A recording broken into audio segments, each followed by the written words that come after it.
There you go.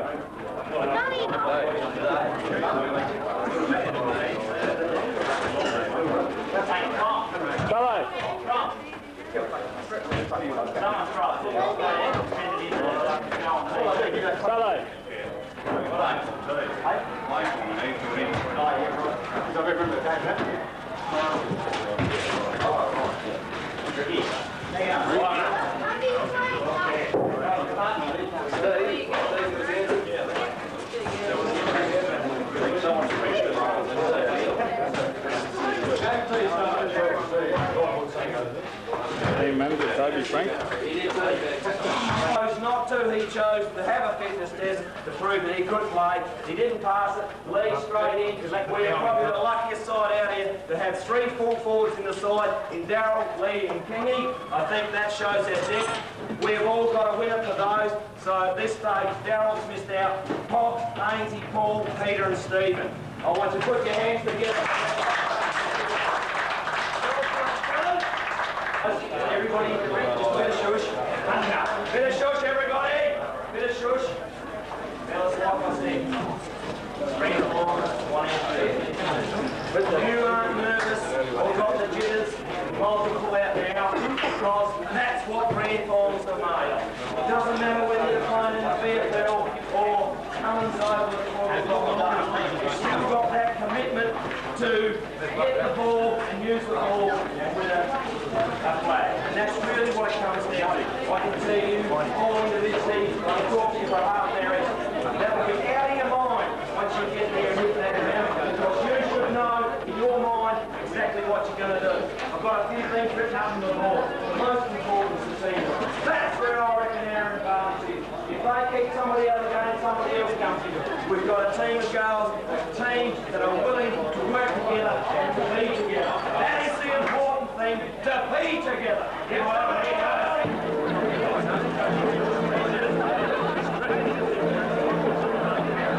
Come there you go. Probably leave the board there.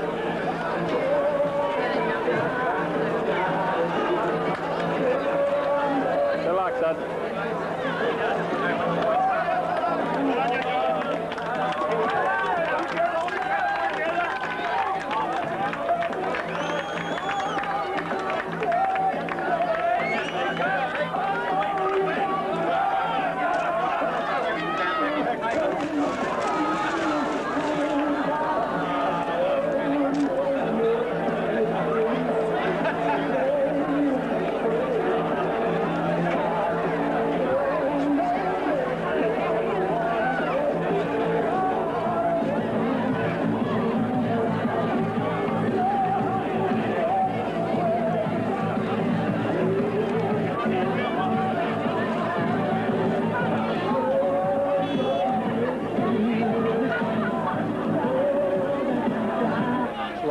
Toss. You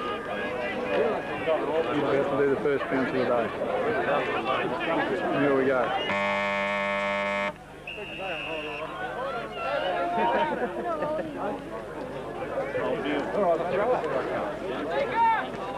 Hocker's got the tap. Peter Allen's taken it. And he's got the first kick of the match.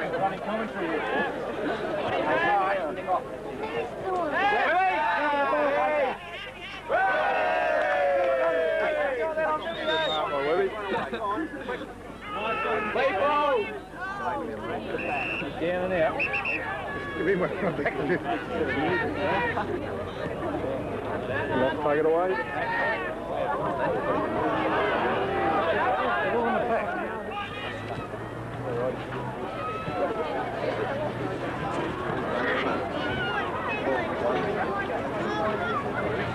Locking your attack.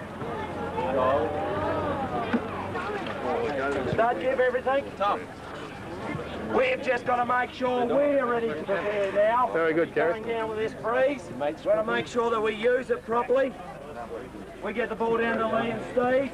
Make sure that they can get good use of it. Don't crowd up.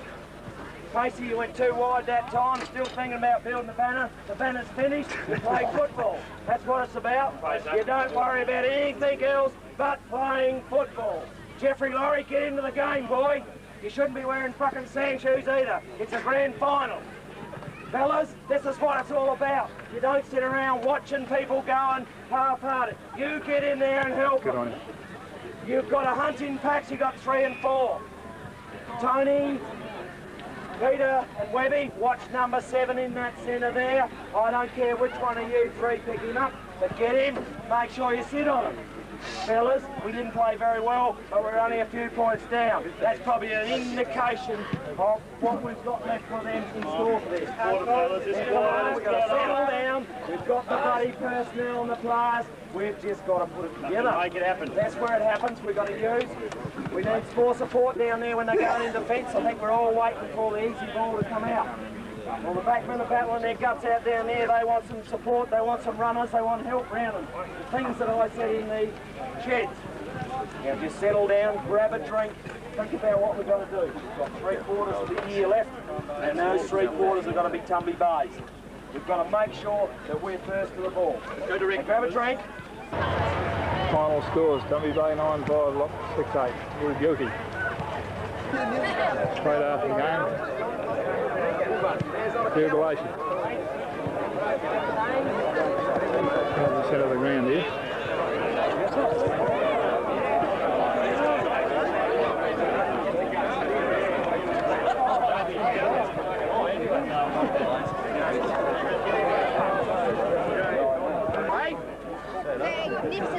Get your tummy, boys.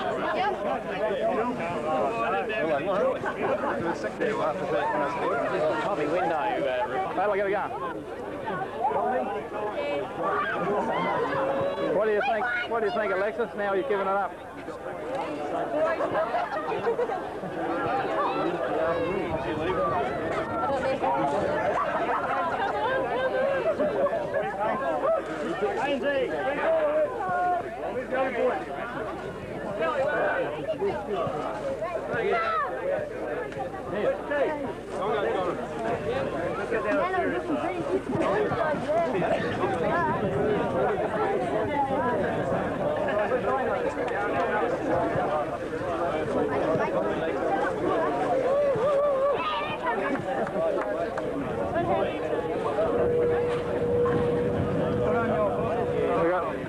We got Dennis Kramer, the runner, in the frame at the moment. Well done, brother. Good going. There you go. Clint. Good work, matey. Good work. Kramer. There you go. Hey. I'm the youngest one out of those 3. Tell us all about it, Dennis. How'd he win? How'd they win? Tell me all about it. That's been recorded too. President, what do you reckon? Look at neck over your head, mate. There's Tony Higgins. Tony. Good game, mate. Well played. How do you feel? There you are. That's a good, honest comment. This is Jane and Katrina. Carrying on like a pair of chooks. Here we go. Webby, give us a comment, Webby. Comment, Webby. Well played, Webby. Webby, the mini place. Couple of our best players. And the whole great batch. I bet he won't be too good at playing tomorrow morning.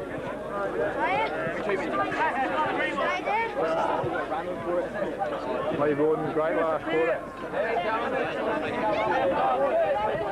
He looks set for a play. No, great batch. BIG.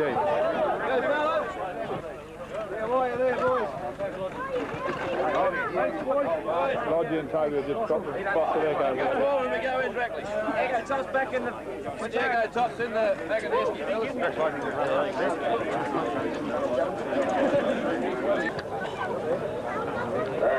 Thanks very much. Magnolia for donating the shield.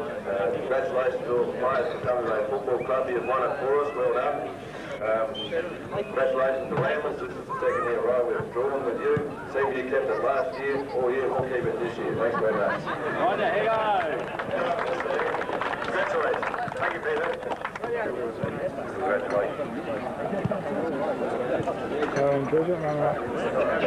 I'd just like to thank the donor of the trophy and Tony Higgins for coaching us this year. Gary's had an excellent year and played very good association football, and he's got a big future. The under-17, if those Air United boys and a lot many Colts like to do a lap of the oval when we finish the presentation, they're most welcome to do so. The company baby grade is nice to watch.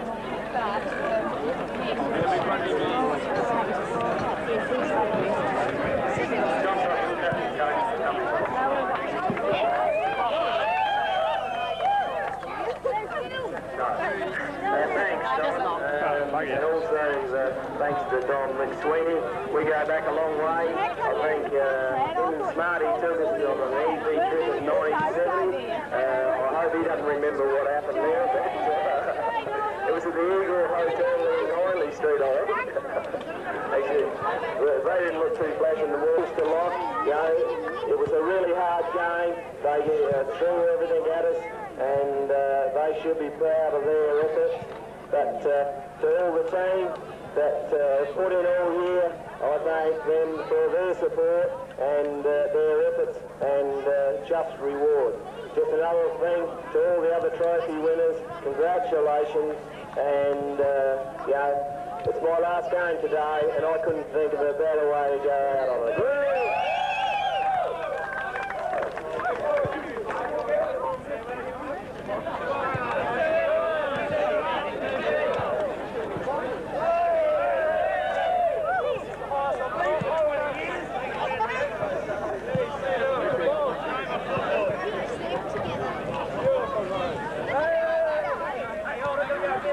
Thank you very much to everybody. We're running late, so all the best and a marvellous afternoon. Great game to finish, and I would ask everybody to please keep outside the area. We don't want any injuries, so I would ask you to all be outside the ground. Thank you very much.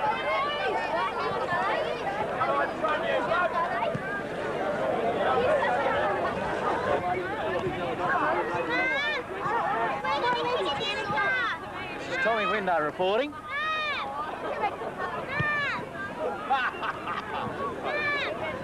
Turn the left of honour.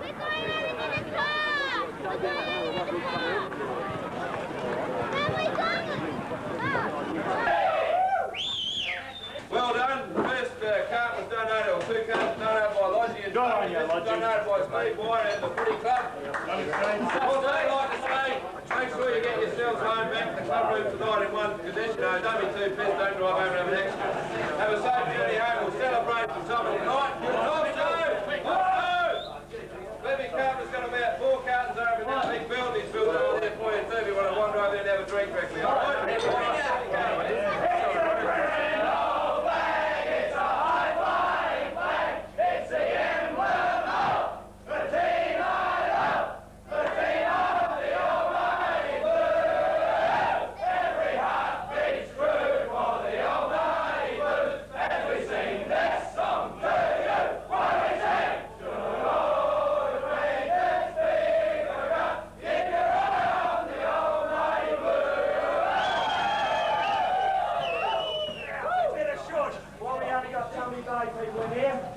Fellas, a great win. You showed character. Last year we did the same thing, and a lot of those players progressed up the ranks to A grade, and we've seen the results this year. We're still in the building process of making the club strong. You boys were a part of that today. There was a few boys retired today. I thank them for their efforts, what they've given to me. I couldn't wish for a better team effort. Everybody dug in when it counted. Another thing is, if you're going to paint anything tonight, I don't want my shed or your little... For Christ's sake, don't paint the sides. We had a heart attack last year. And another thing is, Another thing is, it's very tempting to write ourselves off immediately. Just sit down, soak in the atmosphere, soak in what a win really means to a premiership. Go home and we'll meet at the club rooms tonight. We'll have quite a few beers there, but these are important things that happen in our life. And like I said, us 20 players or 26 players will never get together again. Let's enjoy it because it's something we'll never miss. Well done, fellas.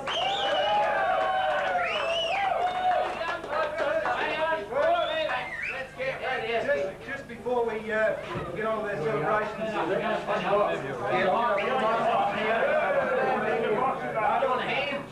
just before we get on with their celebrations, it's great to win a grand final, but there's also a bit of a sad moment. I think we all know that this was Southo's last game for the club today. Let's talk about Southo.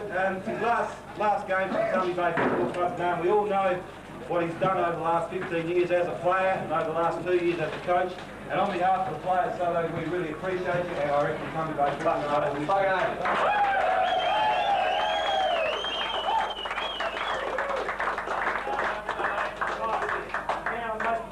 we better, a couple of us better come. We better go and see in Rockwood. No way!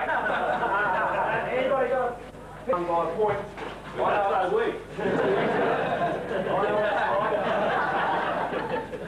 You're feeling down, but fellas, I take my hat off to you. You really gave it your best shot. You should be proud of yourselves.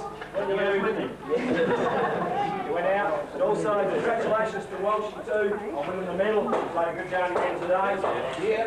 But there's nothing much more I can say. But you'll learn a lot from this. The young fellas will learn. The old fellas will. Stop playing. But take our photography. But a job well done getting to the grand final. Thank you.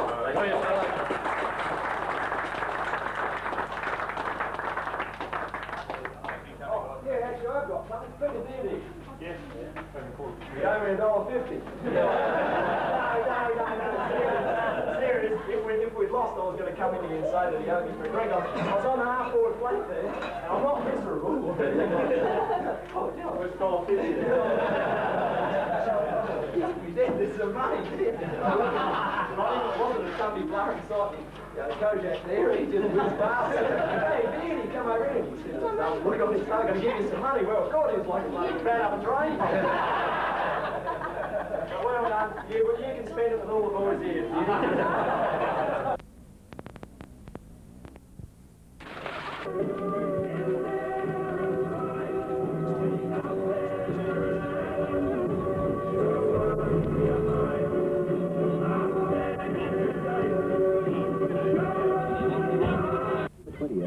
Forms are available from any branch of Medibank Private, all Nissan dealers, or watch your local press. The Medibank Private Young Driver of the Year Award, organised by the Road Safety Division. If you hit it, swing it, throw it, or pump it, it's all gone. You'll be able to get it at your Sports Power store. Street Sports Store Port Lincoln and Sajuna Sports and Outdoor Centre Sajuna. If you sleep in it, swing in it, work out in it, run in it, or lay on it, your Sports Power people will be right with service and play. Street Sports Store Port Lincoln and Sajuna Sports and Outdoor Centre. They're good sport. 12 now, Air Peninsula's 533.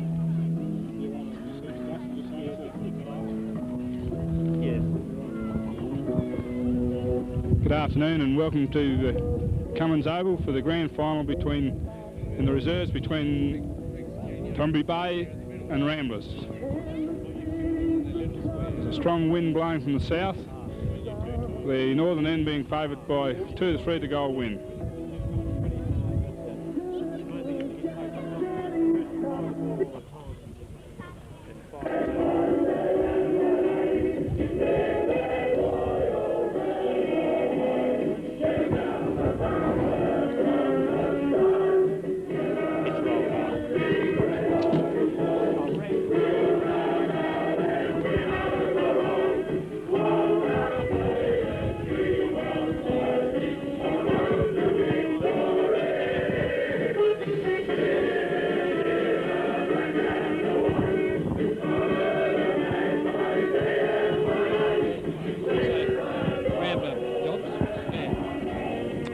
The Rambler team for this game is full strength. Interchange there's the rucks. Malcolm is Walrus, Lowby on the bench with Shorty Warner. Long list of lads that missed out. Very keen, very disappointed, but that's what happens when you get to grand finals with a good B grade. So the full strength, and who knows, this win might make the ball a low scoring game. We'll see what happens.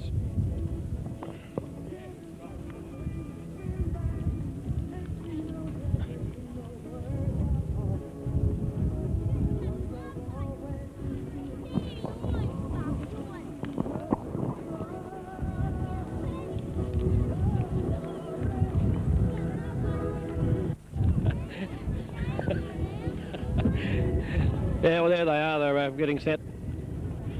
A few nerves, I guess. A lot of these lads have never been in a grand final. Most of them have never been in a grand final. 82 was the last time Ramblers got a team in the grand final in the A grade. B grade would have been before that. So there's a few nerves out there. It's not quite right, but it's a good yarn. What is right? Yes, Peter. Tumby Bay today almost at full strength. There's an injury doubt on a couple of players, but they've come up okay. They're without a couple of players from the second semi-final, but still should have a fairly good side on the day. The last time these two sides met, Tumby won fairly convincingly, but since then Ramblers have gained a couple of experienced players, and Henry Pedler back after injury, and Kim Cox, their A-grade coach. He also played very well last week in the preliminary final, and I think this should be a very close and top game today.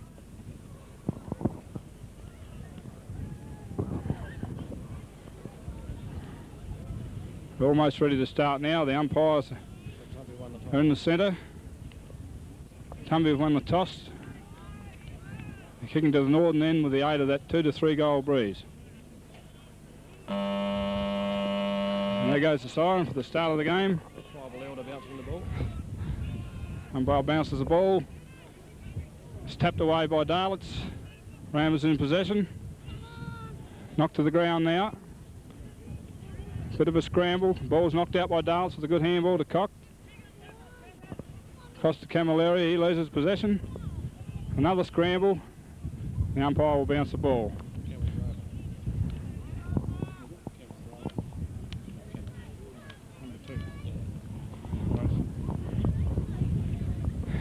Bounce down now. Higgins against Darlitz. Higgins gets the tap, goes forward. Ramblers possession. David Butler after the ball. He's scragged. Ball comes to the ground. There'll be another bounce up. Just forward to centre. Tumby Bay. Ball bounced again. Dallas gets the tap out wide, knocked away by Tumby Bay. Ramblers gain possession through Cox onto his left foot, out onto the outer wing. Good pick up there by the Ramblers player. Has one bounce, Malcolm Lowby it is, onto his left foot, but it's a poor kick, and it's gone out of bounds on the eastern wing. Throw in now. Phil Linton attempts to mark the ball. David Butler picks it up, he's knocked off. It's another scrambly passage, and there'll be another bounce. On the outer wing, he's picked out a free here, it's gone to David Butler. I couldn't see what that was for. Butler goes long, it's a wobbly old kick. Ball was dropped by Murphy, one he should have taken. Knocked out of the pack. Out of the pack there by Cretton, it's a good handball, across to Cock. This kick is long and low.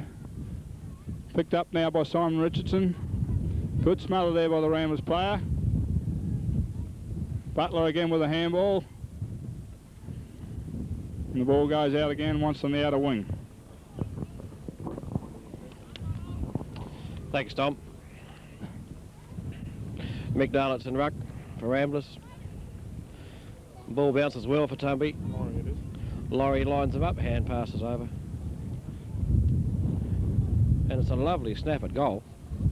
And who was that Tumby Bay, Tom? Who was the player? Glenn Murphy, I think. Young Murphy. Made the full use of the wind. And a good knockdown from the boundary throw-in. So there's a one straight kick on the board for Tumby. I reckon it'll be a good 3-goal, might be a 4-goal. Be a 4-goal, I think, win, straight down the ground.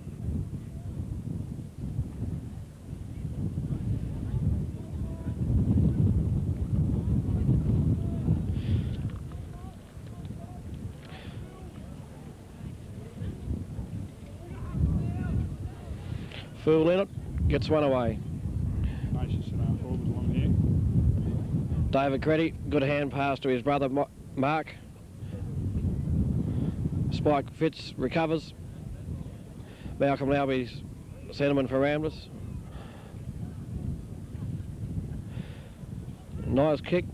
Cabot nearly makes possession.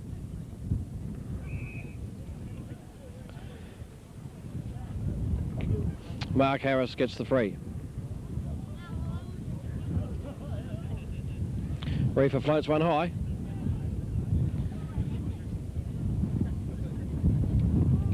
He follows up well though. Beautiful stuff. But Southern always seems to be by himself.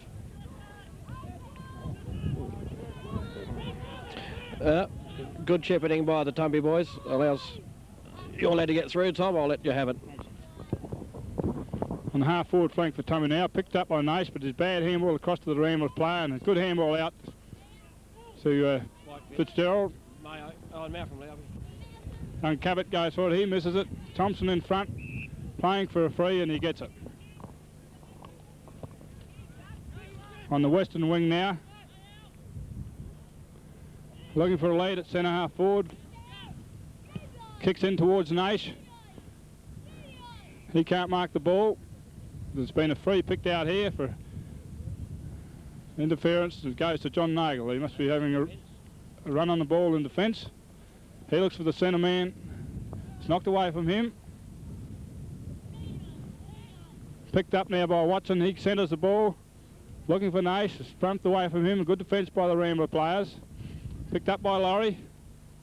Into Franks. He can't pick it up. It's a good handball out by Dallas. Missed by the Rambler player. Ramblers defending well now. It's picked up by Murphy, and a good snap on his left foot, and he's put it right through the centre. That's a good goal by Murphy. It takes the score to 2 goals to Tumby Bay. Ramblers yet to score. After a scrambly passage there, it was a good snap on his left leg though by young Murphy. I think he's got both goals so far.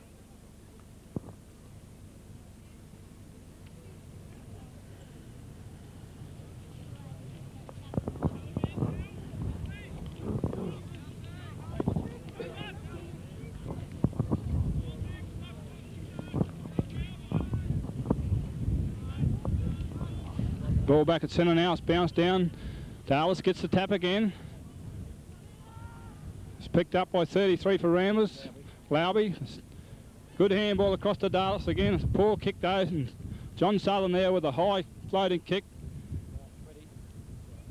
It's off hands. Tapped out by Phil Linton. Good play. Across to Butler. Good running play to Laurie, but he can't control the ball. Cabot in for Ramblers. Take the crumbs. Handball's out. Across to Spike Fitzgerald. Kicked it into Simon Richardson. It's back to John Nagel onto his left with a handball. Back to Nagel. He kicks it wide out on the wing. It's intercepted by Phil Linton, who drives it back into the half-forward line for Tumby. Nobody can mark. Tony Gooden defends well. Nagel in there strong with good body strength. Comes right out of the back lines, and it's a good strong kick into that wind. Arrow smart by Clinton Dunn. He blazes away there. Nobody can take the ball. It's Nagel in again. He's playing well. Across to Cabot. He looks for somewhere to go. Down through the centre. FAD. There's an FAD there. Cabot got FAD. Left footer there across the Rams on the flank. Robbie Laurie defends. Knocks the ball out towards the boundary. And the ball's gone out of play on this western wing.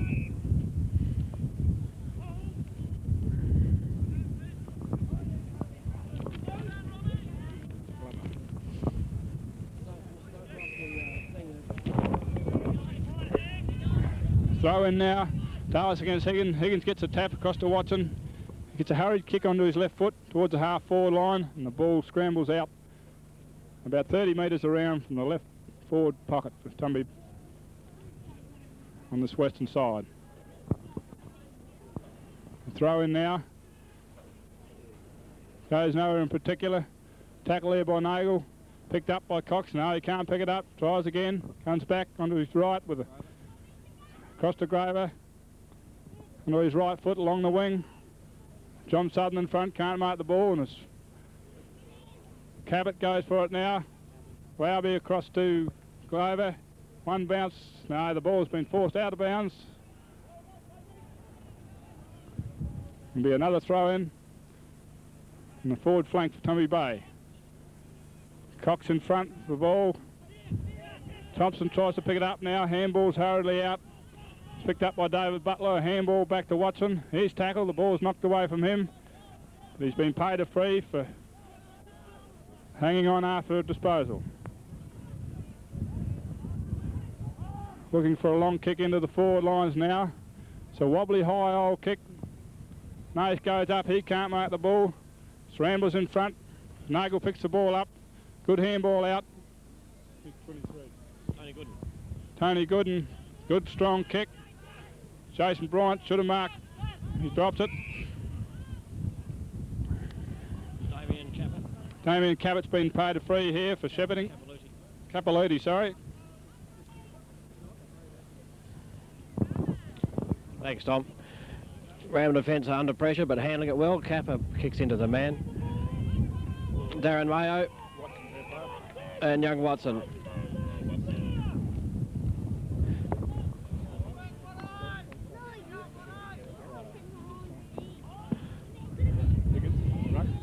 Lowby gets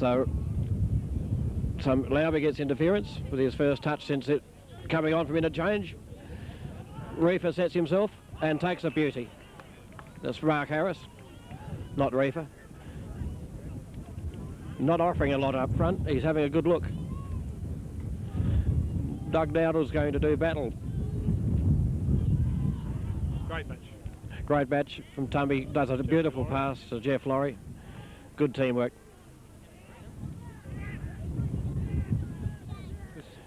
He could go long, I should say, with this breeze right at his back. He does so. Nagel sets, but behind is Darren Mayo. A hurried kick, but she looks a bit wide, out on the full. With this breeze and good play all around, the Rambler boys are finding a fair bit of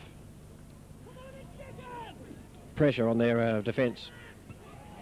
Grover gets a good kick away. Reefer gets one in the back from Great Batch. And the ball beats the pack out. But Ramblers are in attack for the first time for quite a while on their half-forward flank. Bill Oswald, big tap to Jason Bryant. Lowby's underneath the ball. Mark Crittenden can't quite make it. Watson tapped it out. Spike Fitz comes through for Ramblers. Lovely pass to Graham Laurie, who usually is a good ground player, should pick it up. Does so well.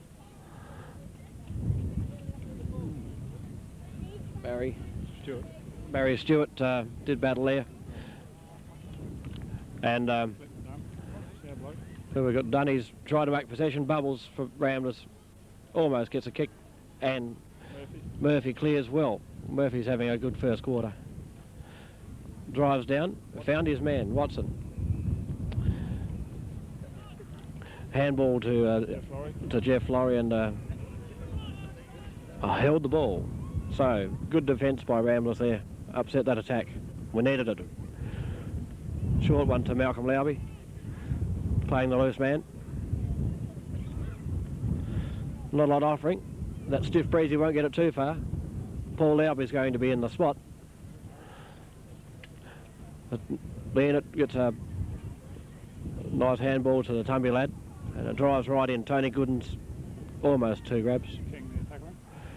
King's got him too high. Nagel pops one out wide to Mark Crittenden. David Credo picks up the crumbs. It's still picking up the same crumbs. Handball to mark. But Tumby Franks looks excellent pass and got it remarkably close to a goal. There's a point though. Yours, Tom.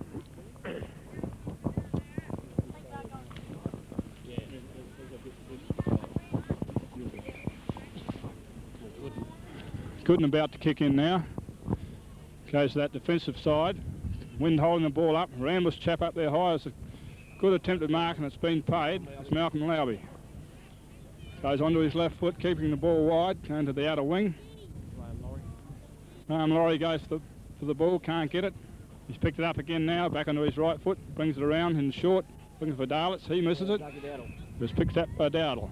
He'll go back for his kick. Just backward of centre. Goes wide again. Across to Cretton, playing the defensive game, which is good tactics against this wind. Cretton along the outer wing now. Good kick into the wind. Darlitz holds his ground and takes it. Paul Lowby it is. Takes a good strong mark. Swings back. Damien Capilouti can't pick the ball up. Handball's out now to Cabot. He can't pick it up. It's a bit of a scramble. Higgins with it out. Oswald in with a good hip and shoulder. It's Dowdle again. He's tackled. The ball's knocked away from him by Southern. Uses his body well. Can't get it up. Now he does, onto his right foot. Goes down towards the centre half forward position, where Craig Franks takes quite a good mark. Looking for a lead up forward now. No one to kick it to. Taking lots of time. And he goes long in the finish towards the full forward position, where a good strong mark is taken by the smallest bloke there, and young David Butler. He's about 20 metres out on a 45-degree angle in the left forward pocket. He should get this. It's usually a good kick. And this is no exception. It's right through the centre. Give Tumby Bay their third goal to take the scores to 3-1. Ramblers yet to score.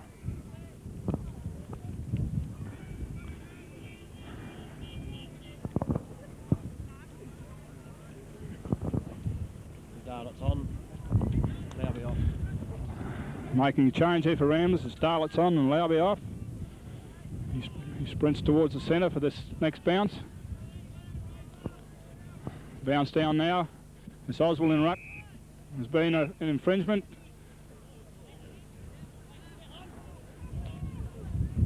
Tumby Bay player was inside the square and it's a free kick to Ramblers. It's a wobbly old kick. Thompson takes the mark and half-back flank for Tumby Bay. Goes towards the centre now with a good-looking drop punt. McDowell is up. Watson spoils him.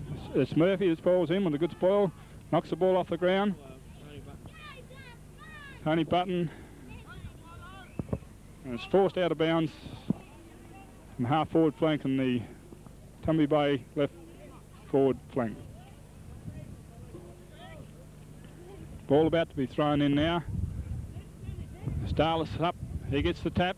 Only Butler takes the crumbs across to Murphy. Dodges one player. Looks short. Ball away there by Gooden. He's playing quite well at full back. John Nagel takes a fine defensive mark in the back pocket, only metres away from the boundary. He'll go wide to that dead pocket with experience. It's a good kick. However, young Simon Richardson takes the mark for Tumby. Read it better. Billy Oswald ran down well, but then couldn't hold the mark. Knocks the ball out. It's scrambled along the ground. Ramblers forcing it, and there'll be another bounce down. Umpire Donny Schooner, I think it is, from far west. So wobbly bounce.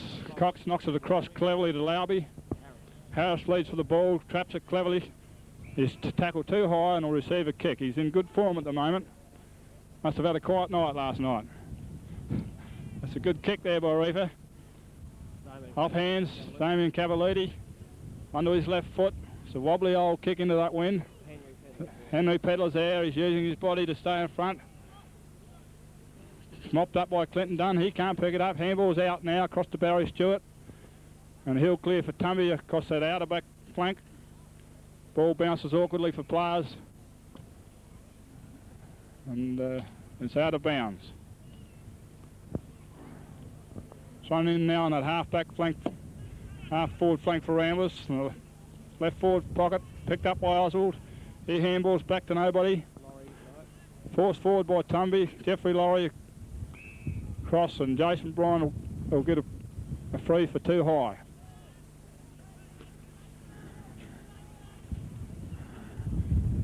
Kicks the ball towards the centre. Gives it plenty of air. Nash up too early. Missed the ball. Knocked out by Linton across to Murphy. A good tackle there by Mark Cretton. That was a great tackle. Stopped a promising attack. Picks the ball up now and he'll go back. He'll go wide. And it's a good pass on his left foot. Lauby's got the ball on the outer wing. Takes his time. Looking now for Cox. He can't quite mark the ball, and once again it's forced out. Ramblers gradually forcing the ball around on that outer side. Thrown in once more. It's Oswald against Darlitz. Nobody gets the tap in particular. Cross to Linton. He knocks it over to Jason Bryant. He goes towards the centre of the ground. Nash up. He can't. Fitzgerald attempts to mark the ball. He's knocked the ground. There'll be another bounce down. Just forward of centre in the Tumby attacking area. Darlitz gets the taps, a good tap across to Grover. He's tackled without the ball and will get a free kick. Looks to Dowdle now, who's in front of Robbie Laurie. Robbie punches the ball away. John Southern traps it cleverly. Back into his right foot. And Wonga Murphy, who's played a really good quarter this first quarter. He'll go short. It's a wobbly kick. Poor kick to Button, mops up the crumbs. He can't pick it up. It's knocked out now. Darlitz tries to kick it off the ground. Spike Fitzgerald comes through strongly. Cabot forces it forward. Clinton Dunn in possession. He loses possession. Good tackle by Cox. David Butler in there fighting for it. Onto his right boot now, and it's a high wobbly kick. Looking for Linton, but it's a good defensive mark by Cretton, and knocks it to the ground and forces the ball wide to that outer wing again. Pick up here by Graham Laurie. Wobbly old kick. Picked up by Franks. He's met heavily, but he bounces off well. Button goes for the mark. He's brought from behind, but it's too high, and he'll receive the free kick. Backward of centre for Ramblers. He goes wide again on the outer wing. And it's marked there by Mark Crittenden. Ramblers defending well this last 5 minutes. He keeps the ball wide, looking for Harris. Can't mark, but he recovers well, back onto his left foot. Going forward towards the flank, but the ball's gone very wide. And it's been out of bounds on the full. Stewart will take the kick. Looks towards the centre, but it's a poorly directed kick straight to Darlitz. He marks well. Takes his time now onto his right foot. It's a short, wobbly old high kick into that wind. Comes to ground. Another bit of a scramble. Harris comes back onto his left foot. He's caught. Should be in holding the ball with play on. Butler takes the ball. Scrambles it forward now. Watson in front. Here's tackle from behind. Play on. Good tackle by Cabot. Forces the ball away. Watson kicks it off the ground. Cabot picks it up again. Snaps around onto his right foot. Thompson leading from the race to the ball. It's well done by Lowry there. Knocked the ball forward. Capaluti's got the run of the ball now on this half-forward flank for Ramblers. But he's got no help there. And it's Thompson to mop up for Tumby Bay. He kicks a good kick across to Southern, who's all by himself. Dodges around Darlitz cleverly with a bounce. Goes towards the centre half forward with a good long kick now. But John Nagel reads the play the best, mops up behind. And with experience, he got that free kick. And there goes the siren for the end of the first quarter, with Tumby Bay leading 3-1. Ramblers yet to score. And that'll be about the difference in the wind. Goal kickers for Tumby Bay in that quarter were Glenn Murphy 2 and Graham Butler. David Butler 1.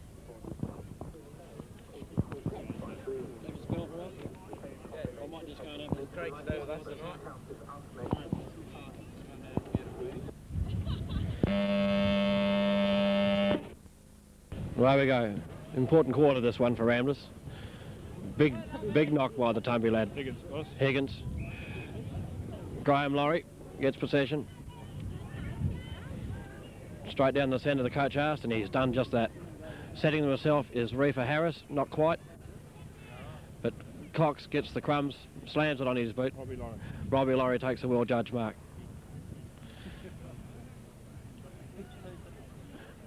Cabot, skillful stuff. Big handball. Capilouti chases. It looks like it's going to be forced over. It's a bit of a dead pocket, that one. Ramblers will have to work to get that out of there.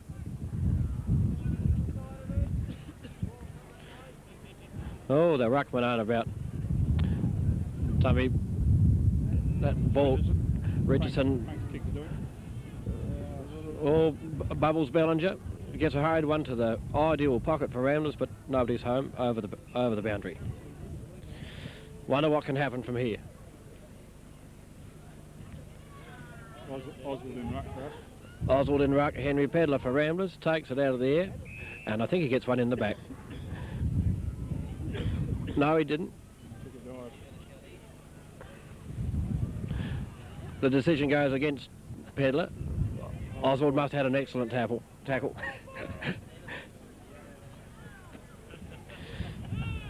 Mark Creddy flies late, manages to spoil the Tumby lad.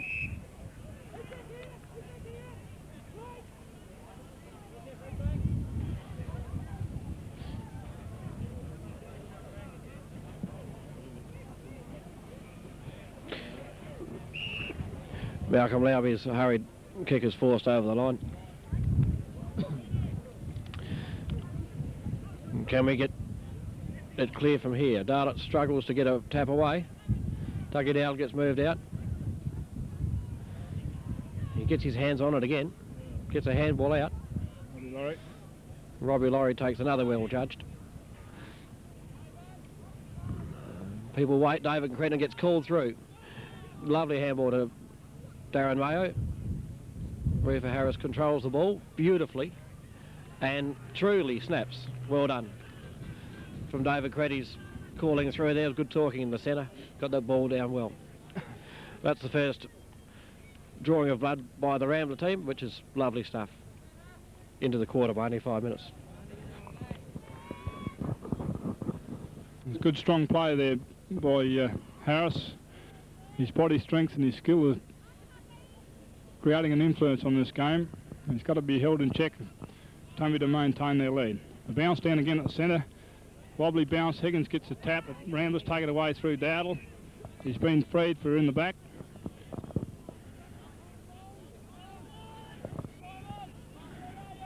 Goes back now looking for someone to kick to. Right from the centre position. So straight down the middle of the ground. Noel Greatbatch in front. Meets the ball well. Plays on immediately onto his left foot. It's not a good kick. It's out wide. Cabot leaves to the ball. Warner picks it up. He's back onto his right foot. Kicks it toward the half-forward flank for Ramblers. It's intercepted there by a Greatbatch. Bounces, touches on the ground. Goes onto his left foot. And once again, a poorly directed kick. And Dowdle takes the mark in front. On the outer wing. Looks at the centre now. It's a terrible kick. He's hooked it on the inside of his boot. But it's picked up by Graham Laurie. He twists around, twists it back. Pedler from behind spoils Oswald. Malcolm Lowby onto his left foot. And it's a good looking kick. Just fades off at the last minute for a point to Ramblers. Scores now 3-1 to 1-1.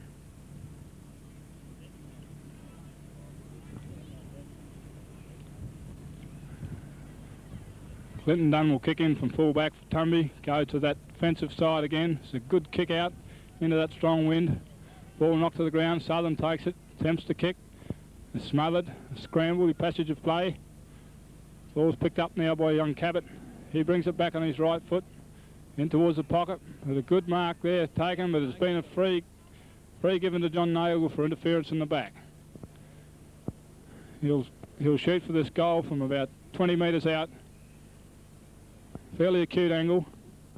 He's got the wind to work the ball in for him if he kicks it straight. If it's as good as the last kick he had last week, it'll be a goal. Lines up now. Very deliberate. Fades away to the right. Only 1 point results.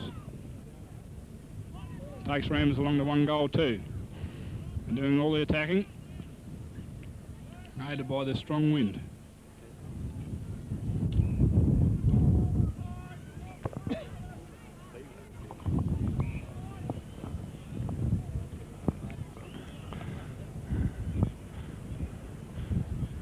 We've temporarily lost the ball, but they should soon have it back in play. Here it comes now. Done to kick out again. Touches the ball, goes over the line, has a bounce. He's almost lost control. Handballs across to Oswald. There's a good attempted tackle by Harris. Oswald back onto his right foot. Across to Franks. He steadies.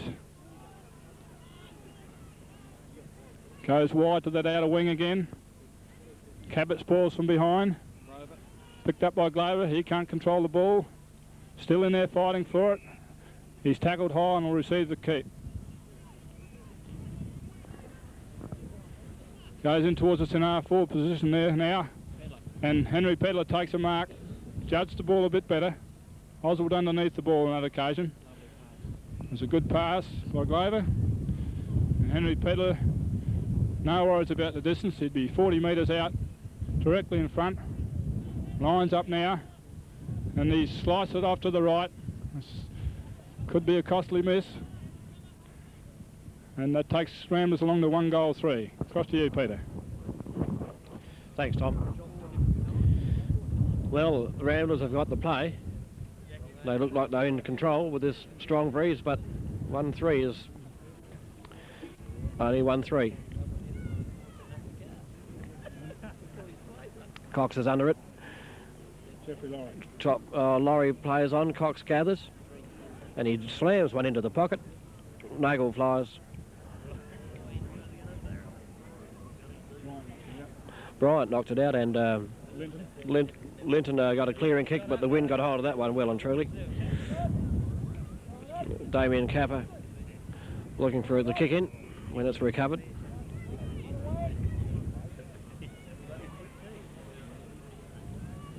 So you run a cough for Ramblers. He's got something on his mind. Capper drives in a screwy.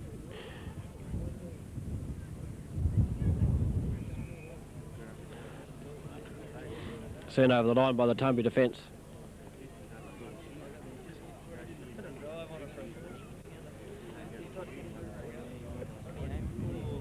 We've got Harris in ruck against the Tumby lad. Oswald's trying to bump something. All he did was hit Phil Linton. Ball up again. Scrambly.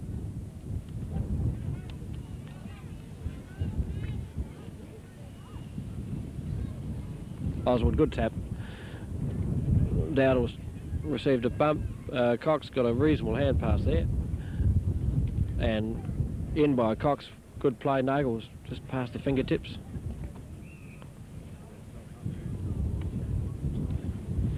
So the ball's being driven in, but without any real control at this stage.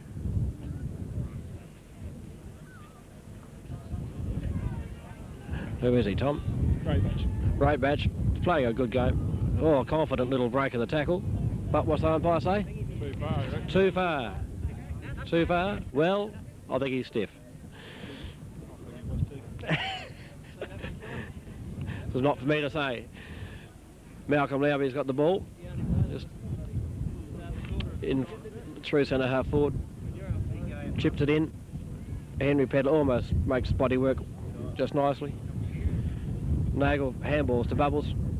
He's in a spot of bother. Tapped out by Tumby. Picked up lovely by that lad from Tumby. Thompson, lovely. Murphy grabs that one. Watson. And Watson takes a good football by Tumby. Handballs. Murphy follows up. David Creddy, ever reliable. Wobbles one down to the centre of the ground. It's going to bounce everywhere. Southo traps it. Snaps one into the centre. Heard a good call. Richardson handballs out. Good tackle by Cox on that lad. Oh, bloody hell. It goes back now. Can they do anything a bit more constructive this time? Harris is sitting. Oh, top grab in front of Harris by Great Batch. It chips out. Richardson. Richardson again. Good mark. Dribbles one on the daisies. Dowdle traps the ball, looks. Great batch. Puts one up high. Big spoil by Andrew Cabot. Now, it's Cameron Grover. Gets one a little bit high. A bit of frustration there by a 15-metre penalty. Higgins. With this breeze at 15 metres could be a telling 15. He's not a bad kick as a rule, this lad. He's drilled it too. Well done, Cameron Grover. So goal, Ramblers need to lift their spirits. 2-3 now to 3-1. Over to you, Tom. Yes, well, an undisciplined action there by Higgins and giving away that 15 metre by arguing with the umpire whether he was right or wrong. It's cost a goal. Players should be told about that.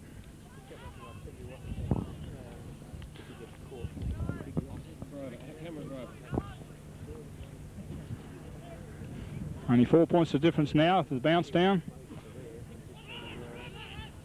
Franks gets the ball. It's picked up now by Higgins. Onto his boot quickly. But Button takes a defensive mark. Half back line. Goes straight down the middle. It's off his boot slightly. John Southern judges the best. Takes a good, well judged mark. Just backward of centre for Tumby. Kicks it out wide now. Nobody there. Cabot. Cabot gets it across to that Rambler player who didn't control the ball well and has gone out of bounds once again.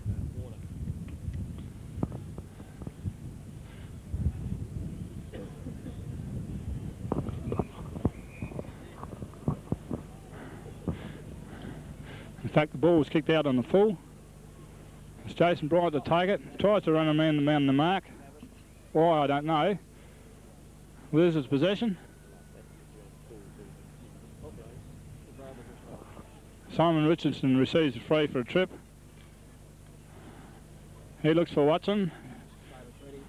Crittenden forces the ball wide and it's out of bounds. Just backwards of centre for Ramblers on that eastern side. Thrown in now. Dallas gets a hand to it. There's been interference in the ruck there and Higgins receives a free.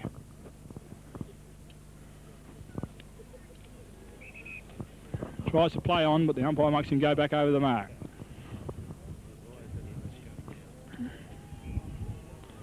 Higgins looks short now. For Bryant, who's by himself. He's in no hurry to play on. Tries to run around again. He hasn't learned his lesson yet. This time he gets away with it. Good strong kick into the wind. And Watson, with great courage, runs back into the pack and takes a really good mark. It was a good strong mark there by Watson. Running against the flow of the pack. Turned his back, high on the ball. He's straight in front about 40 metres out. Could be too far with this strong wind. Yes, he's pushed the ball off. It's only 1 point. It's Tumby's first attacking move this quarter. It takes the scores to 3-2, Ramblers 2-3.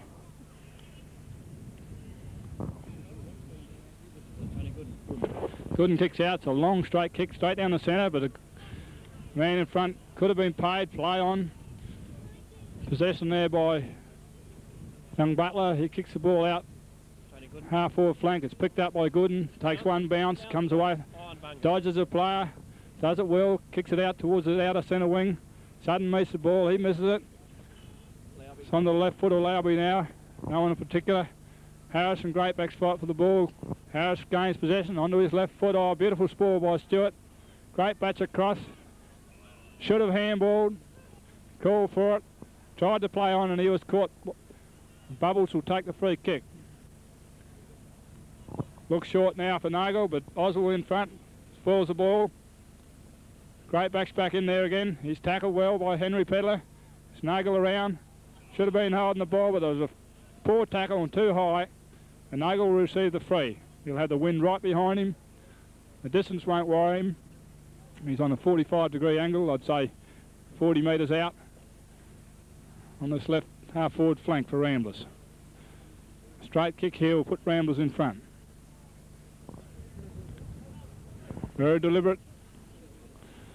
Taking his time, lines up now. And he's hooked it. And only 1 point results. Both sides kicking poorly into attack. This takes Ramblers along to 2-4. Trailing Tumby at this stage, 3-2. And what's a very tight game at this stage. Clinton Dunn kicks out short. It's a poor kick. Puts Linton under pressure. He recovers. Kicks the ball wide. Higgins dropped one off the chest. Ramblers back across here with a good handball to Lauby. Onto his left foot now. And Nagel judges the ball. Once again, Oswald misjudges it under the ball. That's twice this quarter he's done that. This time, Nagel should make amends for his last two misses. He's right in front, only 25 metres out. Comes in now. This looks a better kick off the boot and it's straight through the centre. It's a good mark and a good kick by Nagel, and that takes Ramblers to a 2-point lead. They now go to 3-4, leading Tumby Bay 3-2. Across to you, Peter. Thanks, Tom. Well, it's a low-scoring game. This wind's making it difficult to kick truly. It's only 3-2 to 3-4. There's not a lot of football left.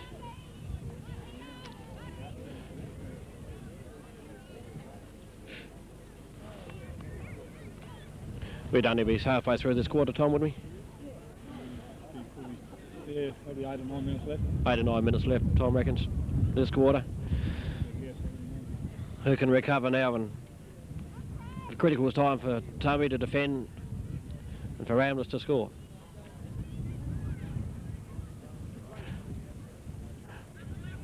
Lauby is having a reasonable game. Can't quite get his hands on it. Touch play on, nobody wanted it. Well trapped by the number 47. Good pass to Watson. Watson to Nash. Lovely little handball. It's finding a bit of bother there at the moment. David Creddy flicks her out to his brother Mark, who picks it up amongst the dandelions, looks down the flank. Cox is on the lead. The Tumby lad is Thompson is quick, recovers and pushes it into Nash. But no, it bounces out of his ball up. No shows a bit of frustration.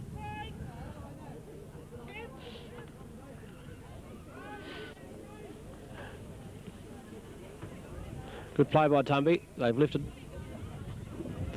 And there's a Higgins gets the free. Must have been interference there at the ball up.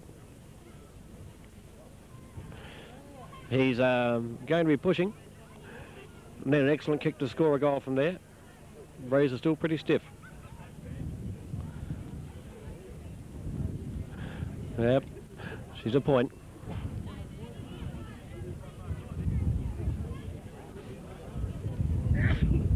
One point to Ramblers in the lead. Tony Gooden drives them out. Down the centre.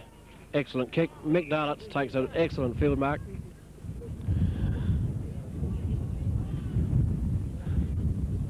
Looks down. My guess is he'll go down the centre again. Throws her up pretty high. God knows where it's going to bounce. Mark Creddy has got the set. Graham Laurie to Kim Cox. Well done by that Tumby lad. Murphy. He's playing a good game. Graham Laurie recovers, flicks it out nicely for Cox. Cox sweats off and waits for him and receives the free. Old heads. Down the centre with a drop punt. Lovely stuff. Harris sets himself, charges the ball beautifully. Takes a chest. Oh, he knocks it out wide to Capilouti, but Damien marks. He can kick that. Whether he will's another matter. Nagel's right back, calling him in calling him right through for the long one. And he's floated her off, I think, for 1 point. Every minute remaining of this quarter's valuable for Ramblers if they can convert. And it's valuable for Tumby if they can hold off. Dunn kicks out. Good kick. It was a big scramble there, but I think Oswald was going to win it for interference. Nearly retired this year, but was brought back. Forgot to take the phone off the hook, he told me. Cabot didn't quite hold it.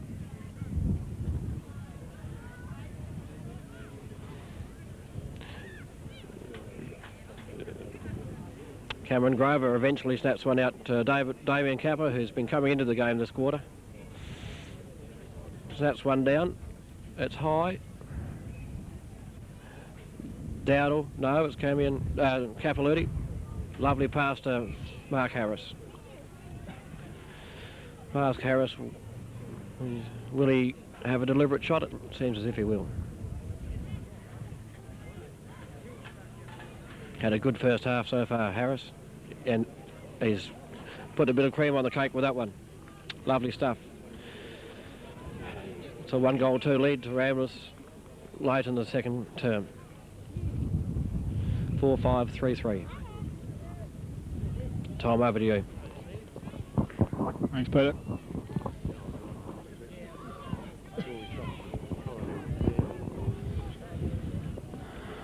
I'm back at the centre now. Oswald gets the tap. Dale, however, takes it. He's tackled by Butler. There'll be another bounce up.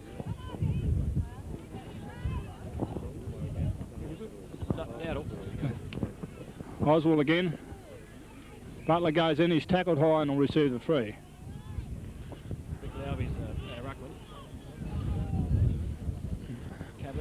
Cabot knocks the ball away from Richardson. They're fighting for it now. Cabot gains possession. Well tackled by Richardson. Ball comes to ground. It's picked up by Butler. He has one bounce, two bounces. Looks for somebody now and kicks the ball straight to a Ramblers player in Brett Warner. Poor kicking going forward. Another bad kick there into the man by the Ramblers player in Warner.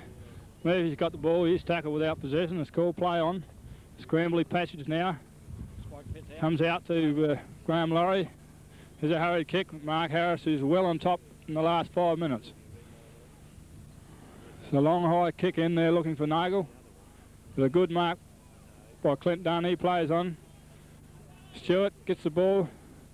Bit slow getting rid of it, but gets his kick. Plays on again well. Tim Thompson picks it up. Has one bounce. Handball's over to Jeffrey Laurie onto his left foot. Goes a little bit wide, looking for Nash. Brett Warner comes in and takes a good mark in front. Judges the ball better. Just back to the centre for Ramblers. He'll go straight down the middle. It's a high kick, looking for Harris. He can't mark it, however. Oswald gets the ball. Good handball across to Butler. He's over there to Frank. Plays on, and there goes the siren. Ramblers leading 4-5, Tumby Bay 3-3. Anybody's game at this stage, but Ramblers on top in that half.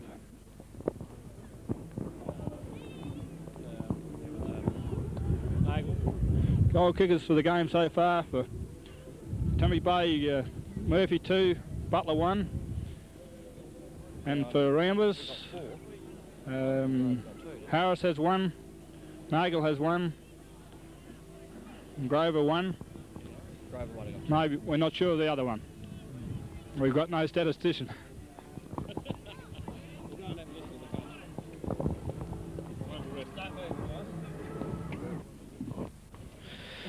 And Coach Bellinger extolled our boys, the Rambler boys, to do just about everything, but it'll be a test this quarter of resolve and willpower.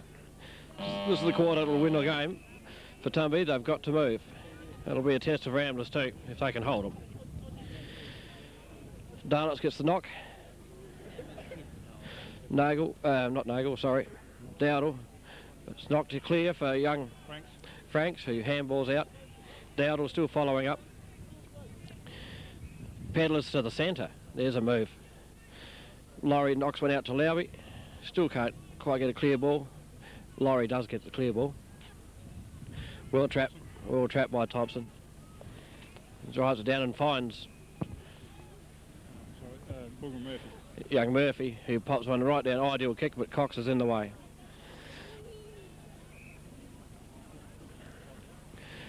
Low and hard, almost picked up well by Murphy. There's some heavy work down there. David Creddy recovers first. Lovely little chip to Malcolm Lowby. There's a lead from Graham Laurie, who makes his ground well. Turns and drives one straight up that wing to Darlitz, who takes another field mark. Does his own kicking style. Wobbles one up. But there's a Tumby free. Must have been in the back. Who's that one, Tom? Jeff Laurie, I think. Jeff Laurie thinks. Yep. Murphy up high, but Harris reads it off the pack, but chips it over to Oakbacks, who's playing a good game. We're just going to go long down the centre. Setting themselves Cabot for Ramblers, and not quite. And Southern handballs well out in front. Watson almost grabs. Dowdle down. Shorty gets the hurried kick. That's Warner. Damien Capper not quite. Ball up.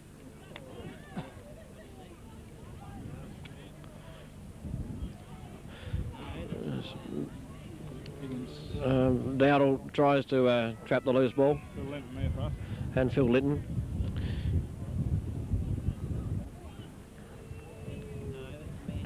It's a good bounce. But there's interference red. Darlitz gets the free. Well, couldn't see a lot in it, but Darlitz wobbles one forward again. Reefer Harris out of position, but still manages to bring it down a little. Still in there working. And it'll be a ball up. It's fairly hard and tough football. Dowdle seems to be in a spot of bother.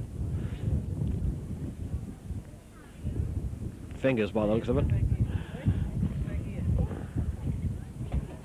Beautifully sharp by Malcolm Lowby from Darlitz knockdown. Wobbles one around in front of Nagel. Heavy body work over there. But Clinton Dunn manages to get it clear. Stewart. Who's that? Lowby again. Traps the ball and drives it back into the... And it's paid? No, it's play on. Play on. Harris not quite marked, but Damien Capper gets one up high and out on... Not out, it's still in play. Great batch handballs nicely to Laurie. Pops one down. Lowby makes good position. Takes a good mark.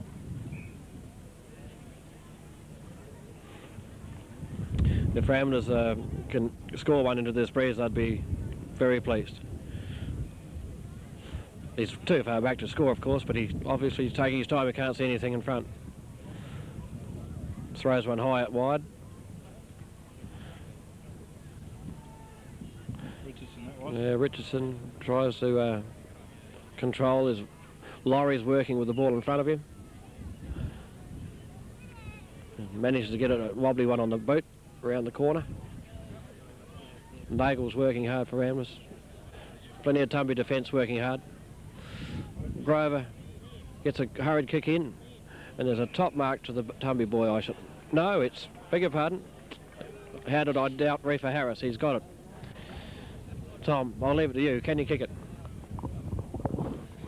Well, yes, he can kick it all right, but maybe it's a one-eyed comment, but I thought it was a doubtful mark. I thought they both had their hands on it. Anyway, he's pushed it across with a win, and it's only a point. It takes Ramblers to 4 goals 6, and for most of this quarter they've been well on top at this stage. Clinton Dunn comes out now, straight down the ground. It's a wobbly kick. Higgins goes for it. Picked up by the Ramblers player in Mayo, I think it is. tries to kick it off the ground. Jason Bryant mops up. He goes forward for Tumby, straight down the centre, looking for Watson. He comes from behind. Warner's in front and he gets the ball. Frank's over with a handball to Butler. Onto his right, he goes forward. And a good mark there by Button to Gooden. Comes away from defence. It's a good kick into the wind, long and low, right here in the wing in front of us. Capilouti tries to play on. Lucky to get away with it. Jeffrey Laurie takes a really good mark. Come from behind, one-handed, and brought it to ground. He'll go back now, looking for leads. Cross to the half-forward flank for Thompson. He misjudges it. The wind takes it over his head. Cabot mops up. Short little kick back, but a good one under the circumstances. And Ramblers scramble the ball forward onto the swing again. Kappa picks it up, handballs across. Chef Laurie shepherds out. Jason Bryant in there, taps it on. Henry Pedler goes in, head down, holding the ball.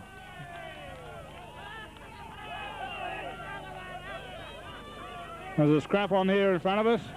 I think the cameraman's doing a good job. Now back to the game. It's a real scramble at the moment. Things have livened up quite considerably. Henry Pedler in there, does a short little kick. It's across to Damien Capilouti onto his left foot. It's a wobbly kick. Higgins traps the ball. Picked up by Bryant. Tries to dodge around. He'd be better off getting rid of it. Kicks it now blindly, but it's in the right place in the centre. Cross to Murphy. He'll do something with it. Onto his left foot. Down towards the forward line with a good strong mark. The last line by Cox. Across to Crittenden. Touches the ball on the ground. He's got no one chasing him. Kicks it wide now as he had no one to kick to from Ramblers. Ball's gone out of play on the outer side. Slightly forward of centre on the Tumby Bay side. Thrown in now. Ball comes to ground. Players going everywhere. It's a real scramble. Knocked out now. Tapped out. Henry Pedler thumps it away. Craig Franks picks it up. He's tackled. Picked up now by Mark Crittenden. Across to Bubbles. Bubbles sobs. Not quite. Bubbles anyway. He couldn't pick it up. Bubbles Bellinger that was. Thrown in again. Higgins against Darlitz. Nobody can get it. They've picked out a free to Higgins. Franks has taken it. Watson on the lead. He'll get the free if nothing else. The centre half forward position, a long way. Goes long with a big screw punt. Right down in the forward lines, looking for Higgins, but a good mark by Henry Pedler. Ramblers defending well. Kicks it out wide into that dead pocket there. Grover. To Grover. No, it's Warner. Warner's got it now. Kicks it on, mopped up. Watson picks it up. Has one bounce, goes back towards the centre, looking for a lead.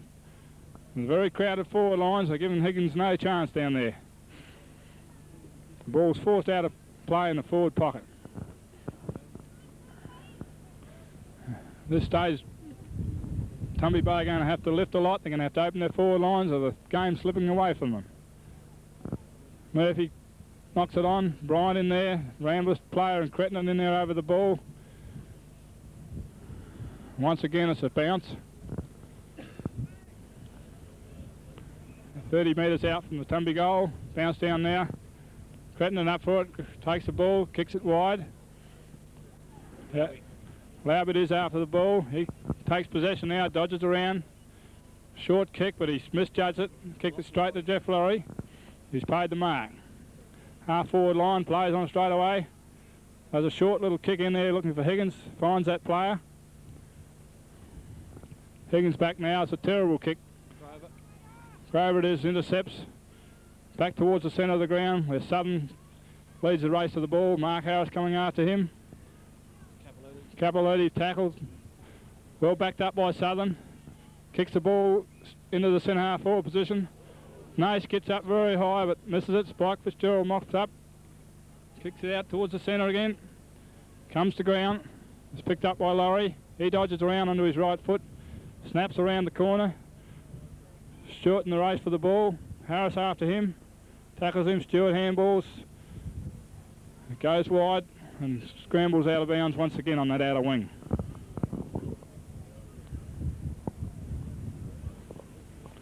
The throw in now. Franks goes to the ball, he can't get it. Darlett's battling hard on the ground there, no one to help him, but he's held possession for Ramblers. Off to you, Peter. Thanks, Tom. About halfway through this third quarter. Tumby Bay 3-3, kicking with the wind. Ramblers 4-6. Mick Darlett's tap. Scrambly stuff, everybody's trying hard.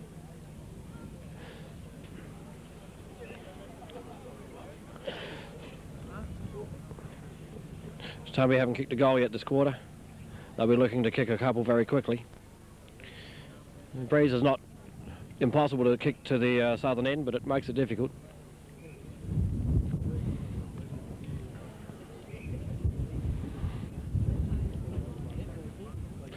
Darlett's playing a mighty game.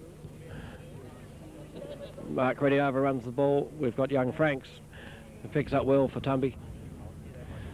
And Thompson almost takes Shorty Warner, mops up and drives one up the middle, but Phil Lenton is in the way. Lenton drives one to the Tumby side of centre. Button reads the ball well. Gets a clearing kick away. Tumby boys have got the run if they can pick it up cleanly. Good tackle by Cabot. But Southern sells the dummy. Murray Wiedemann pops a short one in, not held by the Tumby lads. Well picked up by the Laurie left foot and drives it true and straight, but Pedlar's in the way. Handballs across to David Creddy. Excellent defence. He kicks wide. Mark Creddy's got the long chase. It's sat for him. He goes further along the boundary. Bubbles Bellinger. Dodges and weaves. Chips one along the boundary. Graham Laurie meets the ball well. Bounces. Almost gets caught. Gets away. Gets his chip away. Who's out there? Malcolm Lowby. But it just beats him over the line.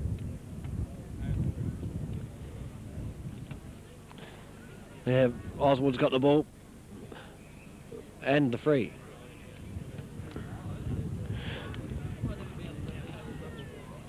What's he got giving offering? He drives to the Tumby side of centre. Almost a good take. There's good Thompson to King, who accepts a handball. High one in. David Creddy spoils.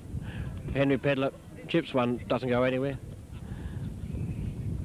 There's a pack. Tumby need one here. The Breezes are ideally situated to snap a goal from this position if they get the chance. It's a beautiful knock by Spike Fitz.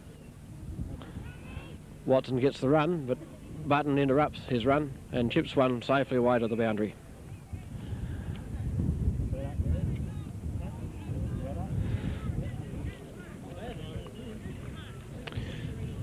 Darlett's in ruck. Go over the back. Nobody reads it. Button keeps it in front of him. Chips her along the side. Cabot, clever hands, just flicks it out.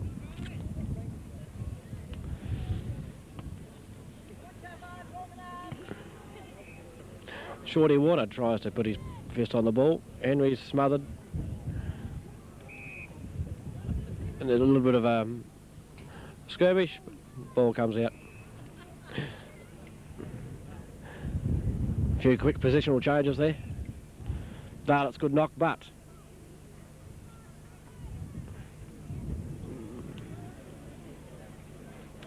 it's Greasy Mayer that couldn't quite pick it up, but David Creddy does.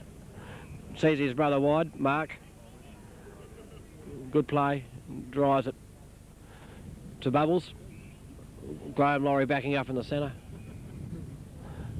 Chips it around, eventually gets it to him. What's Graham going to do? Mark Harris picks it up well.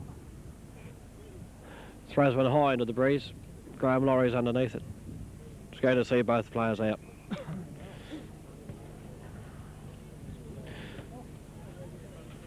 Good work by the Ramblers taking it up that flank. Harris again.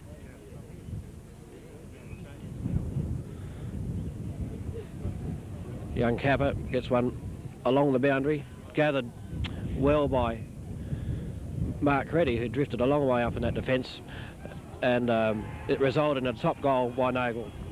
Well done. Scoreboard now reads 5 goals 6 to Ramblers, 3 goals 3 for Tumby.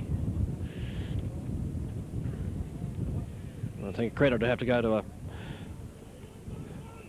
Mo Laurie and young Capper and lads who followed that ball right through, and Mark Cretton.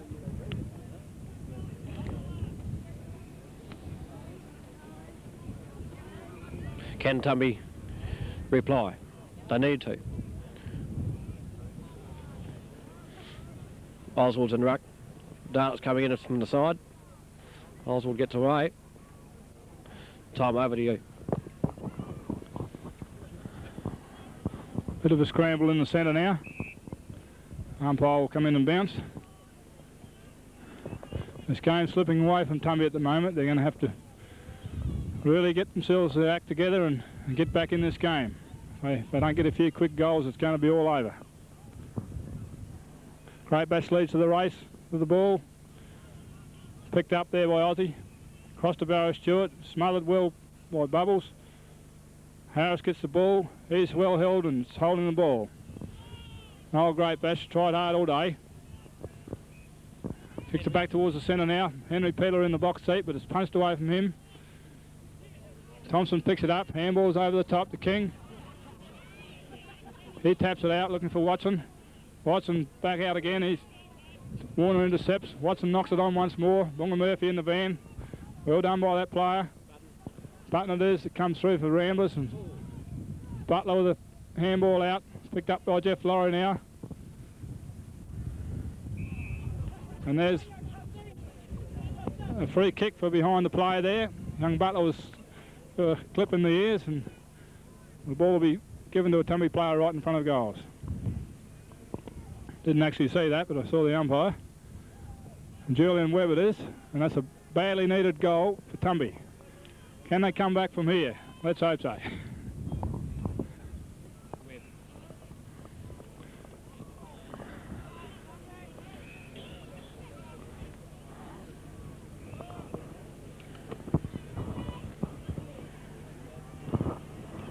So far this has been a good quarter for Ramblers. Only one goal by Tumby with the win, and Ramblers managed that goal into the win. So at this stage they're in the box seat. Oswald against Darlitz. Lowby it is. I keep getting those two mixed up. They're both big blokes. Henry Peeler in there fighting hard for the ball. Harris from Great Bash. Harris gets it. Handball's back to nobody. Higgins mops up, can't pick it up, still can't pick it up, he's having a lot of trouble. It's a big scramble. Harris is in there, Great Batch is in there for Tumby, and once again it'll be a bounce up. Attacking side for Ramblers into the win.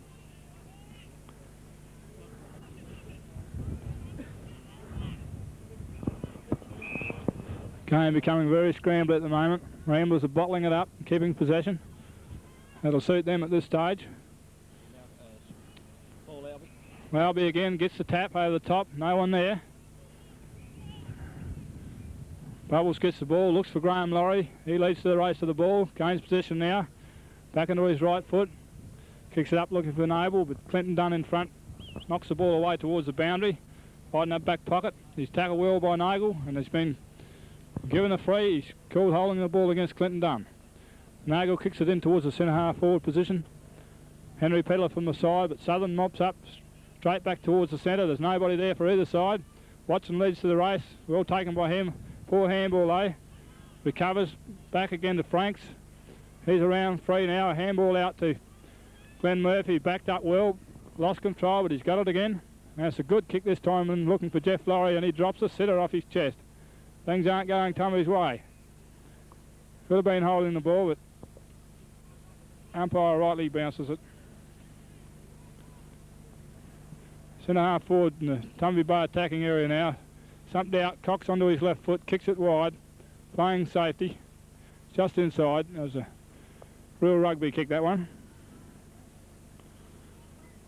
Half forward right for Tumby, ball thrown in now. Kingan is in the ruck against Lauby. Lauby thumps it back towards the boundary. Crittenden picks it up. Little short kick along the ground to Laurie, who's played well. And a poor kick, Phil Linton takes the mark on the centre wing for Tumby. He'll drive it back in high. Looking for young Butler, good mark, stood his ground well. He's under the hammer. Franks now, they're starting to run. They should have been doing this long ago. Right in towards the goals. Nash will receive a free from interference from behind. He's on about a 45-degree angle, only 10 metres out. Might look easy, but I can assure you it won't be under finals pressure. Lines up now. And he's put it through. That's one they needed. Only 3 points the difference now. Scores 5-6 to Ramblers. Tumby will go to 5-3. There's Dougie Nash, his first goal.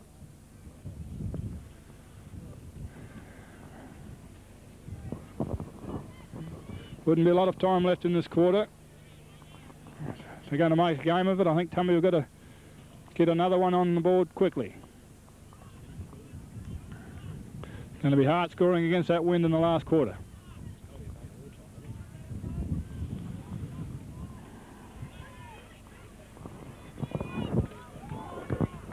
Thanks, Tom. Testing time now. If Tumby get another one on the board before the end of this quarter, the game's wide open. It's wide open now. There's only 3 points in it. Ramblers up by 3, 5-6, 5-3. There it is, 5-6, 5-3. 2 goals to Tumby that quarter. 1 to Nash, 1 to Julian Webb. 1 to Nagel that quarter for Ramblers, which really kept Ramblers right in a healthy spot. Interesting to see how the last quarter goes. It can be bottled up by Tumby, but they'll have to score again into this breeze to get in front. Time will tell. I'll go in.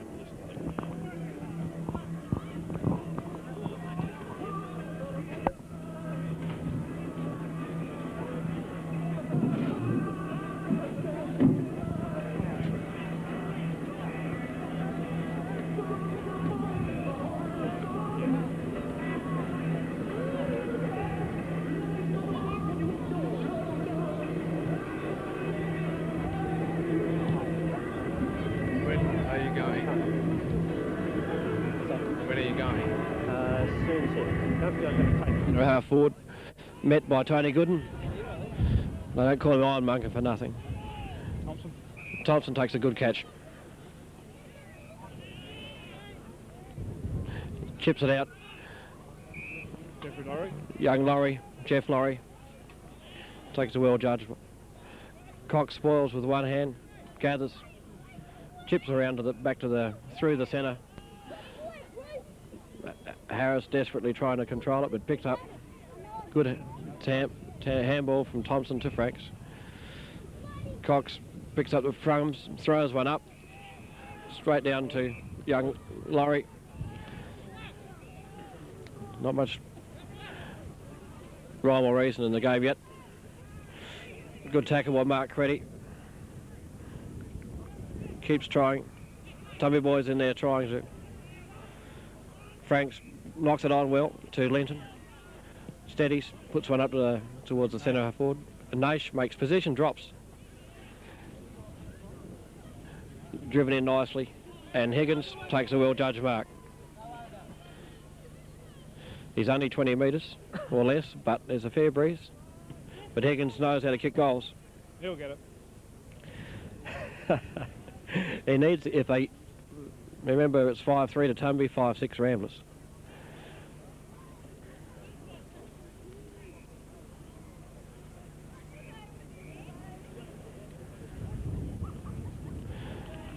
Goal umpire doesn't move.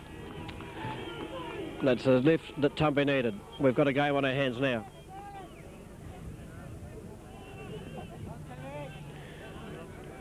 Breeze would still be a 3-goal breeze, but who knows? It's the grand final and it's the last quarter.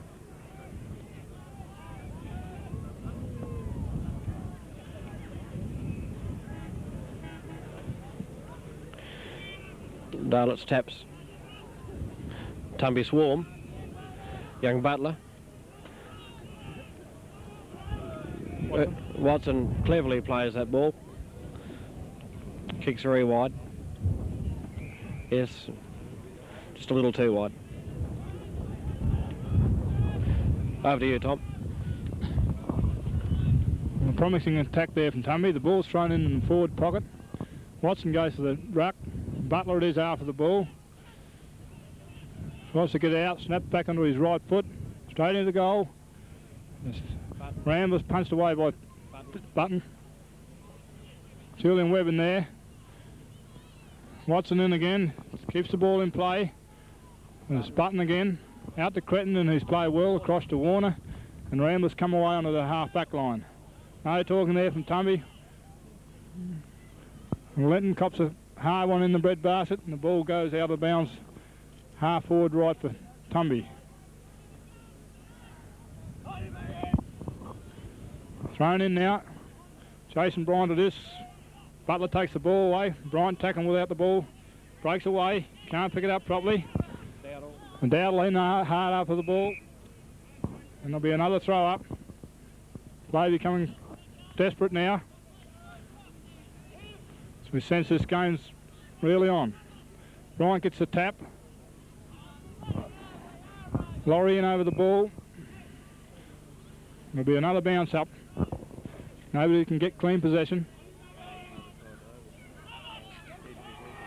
Thompson of this. King in for Tumby. Cox uses his body well. Well tackled by Butler, but he hasn't got the ball. And he'll receive the 3.5 back flank for Ramblers. Goes towards the centre of the ground now. It's Mark Harris in. He judges it a lot better. He's been a big difference, this lad. Good kick into Nagel now. Uses his body, but Clinton Dunn right with him. Good play by Dunn. Looks for young Butler now. He drops it. Should have taken that one. Too casual. And he's held for holding the ball. Good tackle by young Cabot. Nagel wearing a thigh bandage now, but he's still strong enough. Takes a well-judged mark. Just held his ground. He'd be about 40 metres out or less. Almost straight in front. Wind right behind him. He should get this.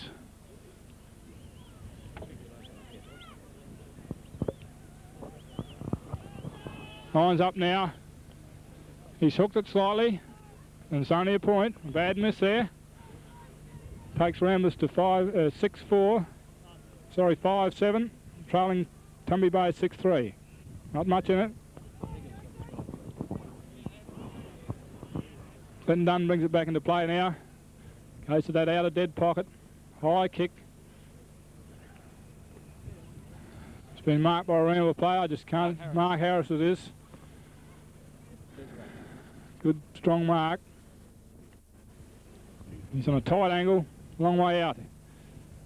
Centres the ball up there now, looking for Nagel, no doubt. Clinton Dunn in front. Ball comes to the ground, it's a scramble. Right in front of the Rambler goal. Nagel's tackled high, and he'll receive a free. Temper's flaring a bit. Jason Bryant right in the thick of things. Nagel going back for his kick. On a very tight angle, only 10 yards out. 9 metres, I suppose. Only 2 points of difference. A straight kick here would put Ramblers in front. Taking his time now. He's kicked very poorly and it's across the ground. Doesn't even score. Marked by Stewart, right across the face of goals. Stewart now, it's a high floating kick. Straight to Graham Laurie. He's played a good game today.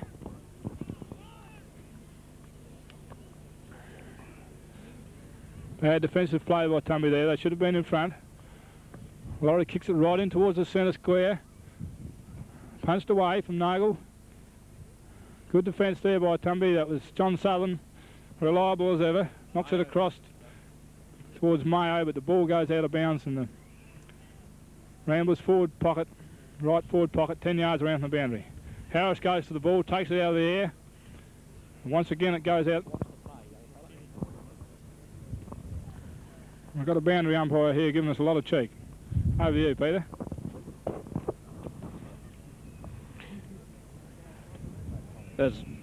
Harris does a lot of work in ruck. Drops it back.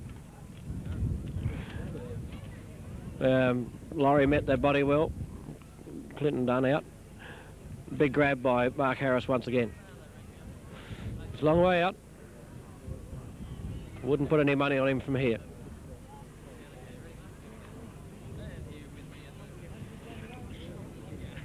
One thing about boundary umpires, they should better run away. Especially with sore wrists.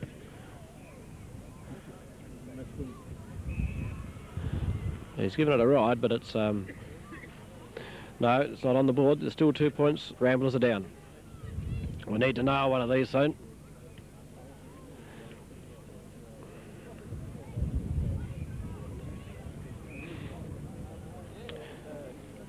Short chip in. Brian.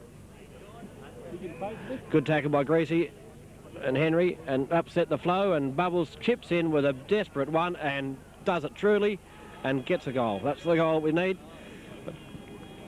But there's only, it's a 4-point differential in Ramblers' favour. Can they sustain it? Can Tubby come back?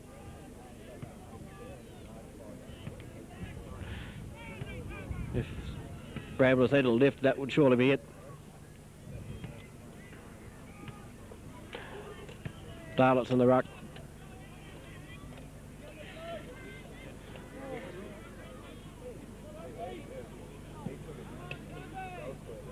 Good knock by the Tommy lad, by Higgins. Franks taps on cleverly. Watson, Mark Harris tackles and recovers. Pops it out to Malcolm Lauby. Gets a bounce in, bit of talking going on. Steadies. Gets a hand pass to Graham Laurie. Very lines the cocks up with a little pop, but safely. He puts one in long to the goal square, to the points. Pushed over the top and out.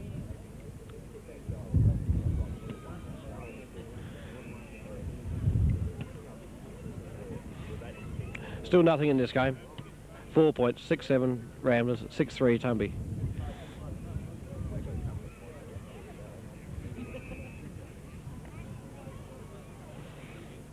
Nagel's trying to get his hand on it. Nice hand pass by young Butler, I believe. Out of trouble. Nagel takes it out of the air. Sees Dowdle. Slow. No, a high tackle. Taking a while to get up, must have hurt.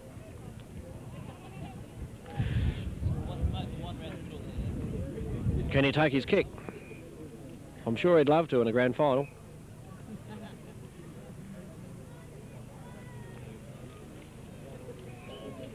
Nagel's hovering nearby, has been known to kick a ball well.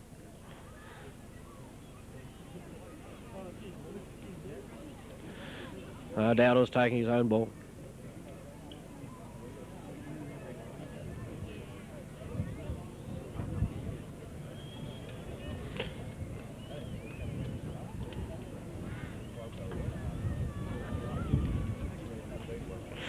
There's a point. Ramblers move to a 5-point lead. 5 points done, brings it back in.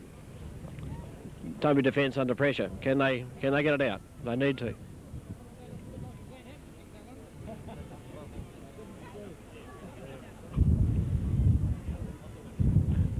Dunn gave it everything he had. Young Capper over the top spoilt Southern.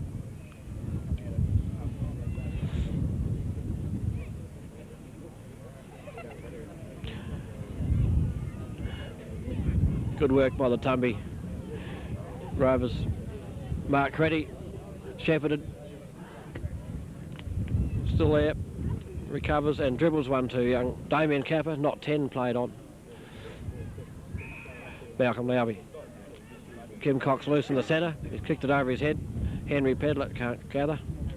Thompson. Spoiled. Butler picks up well. Franks.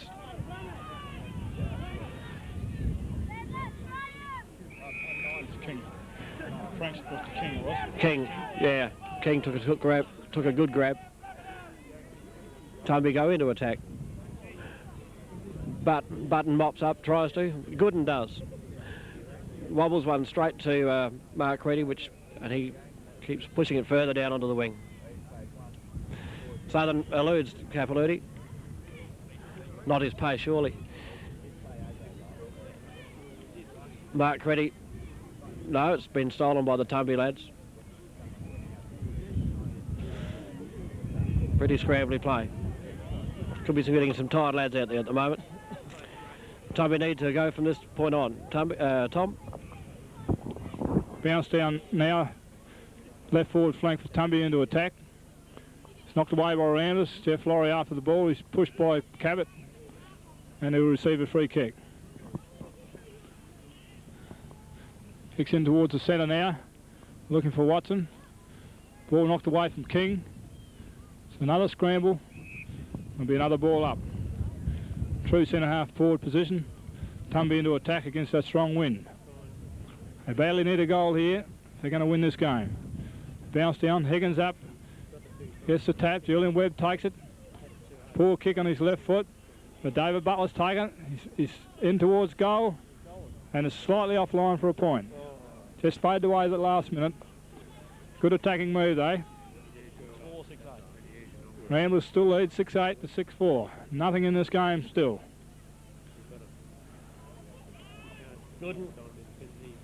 Watson and Laurie go for it. It's off hands.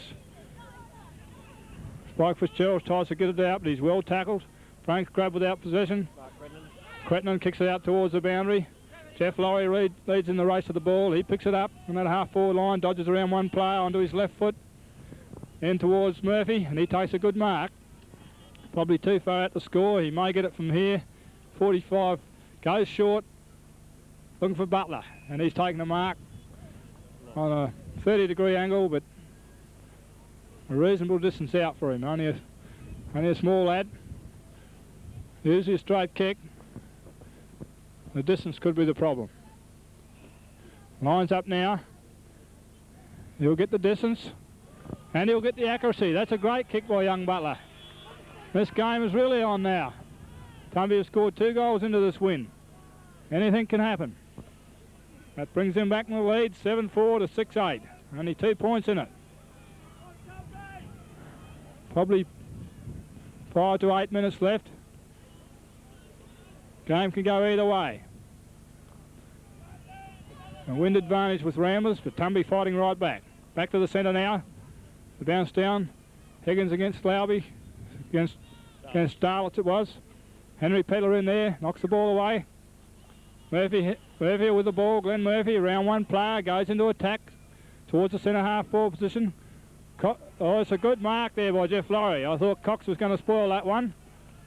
Jeff Laurie's chipped in the finish, took a good mark. Kick short now, it's a poor kick though.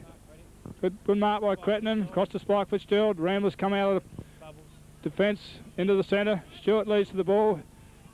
Onto his left foot was a very poor kick. Capilouti takes a mark. Centre position. It's a good looking kick towards Dowdle. Higgins busts through with strength, knocks it out to Southern. Henry Pedler on the ground, he's tackled a bit high, but it's play on. Ramblers come out of it with Mayo. Kicks it wide to that wing. Capilouti there by himself. Dodges around Southern. Linton meets the ball. There's Butler in there to help him. Dowdle and Mayo in for Ramblers. And another ball up.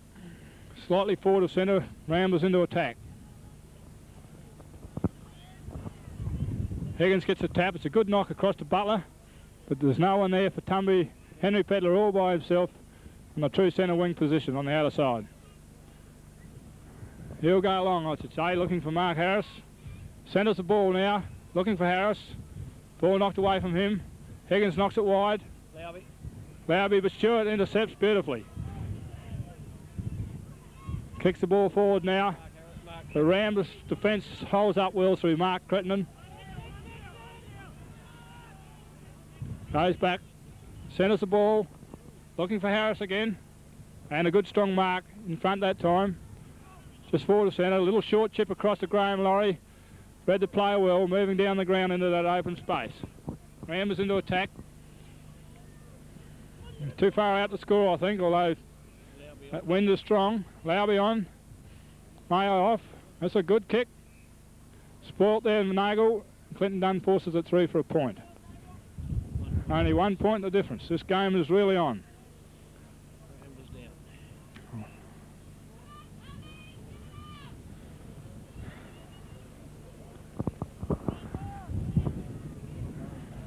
Clinton Dunn to bring the ball back into play now. He goes wide where he should be.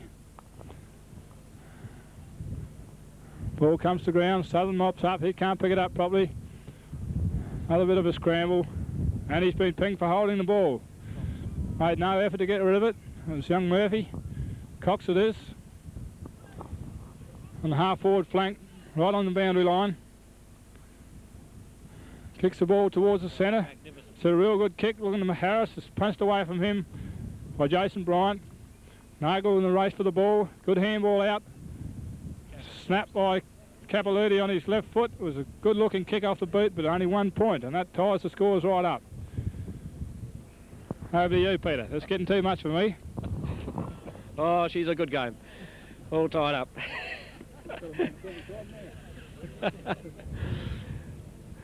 Done. Bit of work done this quarter. Bring the ball back. Cox working hard out there, but the Rambler, Tommy lad nearly pulled it in. Down a good hand pass to Capilouti. Snaps one around. Nagel makes position. Does not paid. Heavy work in the bodies out there.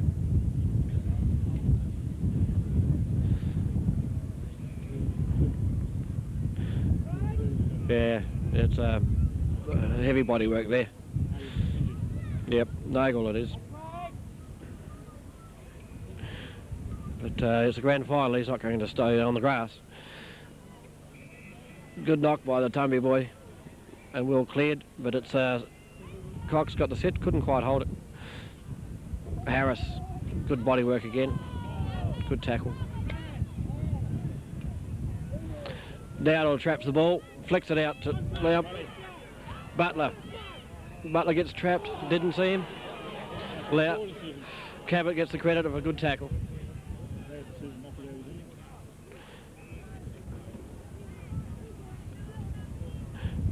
Heavy defence work. Who can recover? It's Graham Laurie that snaps, throws it up very high. Spike Fitz is outgunned for height. Graham Laurie pokes one in again. And there's pressure on now. Mark Crittenden taps it towards Mark Lauby. Butler tries hard. And it's been a bounce. It's a bounce up just the Rambler side of centre. The score is tied, 46 points each. Paul Lauby slams it on his boot, flows it down to the centre half forward position. Harris sets and holds a magnificent grab. He's had a good game, Harris. Can he goal this? He's got two to his credit at this stage.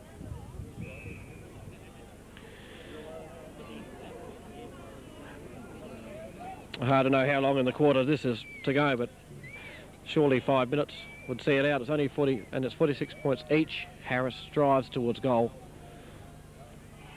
And the goal umpire agrees it's an excellent kick. 6 points clear. One straight kick from Tumby can tie the game once again.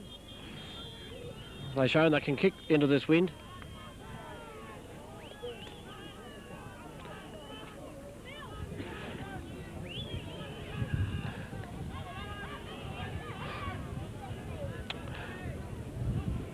There's a lot of tension out there now. A lot of tension. Can Tumby come up and take a super effort? But they're a good side. Lauby's and Ruck. And Higgins. Higgins for Tumby. Bounce doesn't favour. young Butler catches the local sheriff a bit high.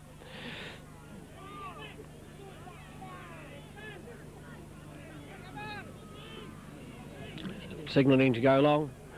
Harris is lurking at centre half forward. Doesn't quite get position. Well picked up by Stewart. Dribbles one to the wing. Just right in front of the Rambler camp. You can be sure that the black and whites will get lots of advice. Harris takes good play by Dowdle. Laurie traps but kicks it straight up. Can Spike Fitz grab that one? No, she's scrambly. Warner gets his boot towards Laurie. Laurie seems to be just about out on his feet. Dribbles one into the centre cabot. Traps beautifully. Lovely handball to Malcolm Lowby. Steadies. Drives it down to centre half forward. All Tumby, and they get the free. Players are looking tired. Cox can he take it? He's strong mark, hospital pass, but he stood his ground. And there's the siren. A marvellous result from the Rambler point of view, and a good game, I think, from everybody concerned. Tom, do you want to sum up? Yes, well, I think Cox is still down. Cox is still down there, injured, but it won't worry him tonight. Ramblers, and then the long and the short of it, I think they probably deserved to win. They had to do it the hard way, coming from fourth position. It was their third quarter that won the game for them when they held Tumby to only 2 goals with that strong win. Tumby came back well in the last quarter, showing character, but just weren't quite good enough to get up there. I think on the day, Harris was a focal point for Ramblers at centre half forward, a strong point for them.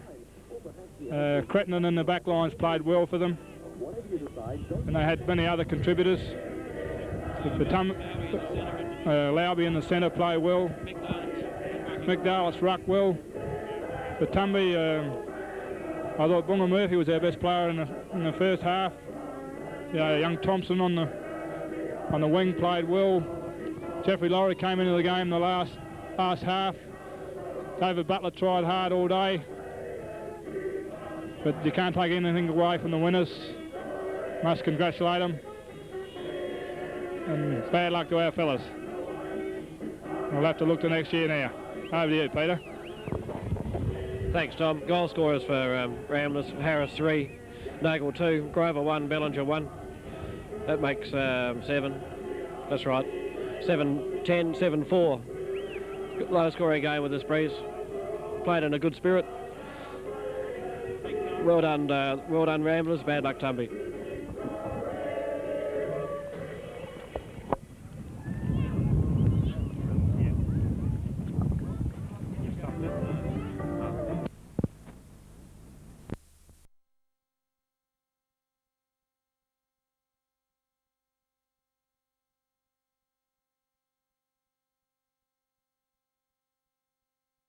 Boundary line and found touch on the bounce for throw-in. Just under 13 minutes now, counting down to another Hawthorn premiership. There's John Northey, nothing he can do. This game is over, and unfortunately it developed into the mismatch many people thought it could. Platten on his knees. But Melbourne have had a great season. You can't take away from them. Close to the boundary line, McGuinness with confidence. Hand passes back intended for Mew. He's in trouble through the legs of Williams. Ayres working over the ball. Well played. Clearing kick towards centre wing. Good mark is taken by Stretch going back with the flight of the ball. Stretch, best and fairest for Melbourne last season. Forward of centre wing. Centering kick. Big pack into the air. Or in fact, they were bearing down on the ball. They all stopped and Mew soared over the top to take a great mark. Gives it to Collins. Here comes Member's side. Dippia Domenico takes the mark. And a forearm, I fancy, across the nose. Robert Dippia Domenico. To paraphrase all of that, he hit me. Here's Langford, the defensive side of centre wing, towards half forward. Geez, strong. Hall taking a very good mark to Pritchard. Pritchard goes looking for Dunstall. And Dunstall on a lead, about 40 metres out from goal, a chance to bring up his 5th. Yeah, great kick in, and don't they look for him very well, and he does lead well, just Dunstall. And he'll go close from here. Very testing kick, needs to start it right. Oh, well, it comes back the other way. That's his wrong. 5 goals to Jason Dunstall. And really, Dermot Brereland's had his chances to kick 5 too, and haven't they been a very productive forward line? As we watch this again in replay, and Dersma half a metre behind and never ever had a chance of stopping it. Great kick from Dunstall.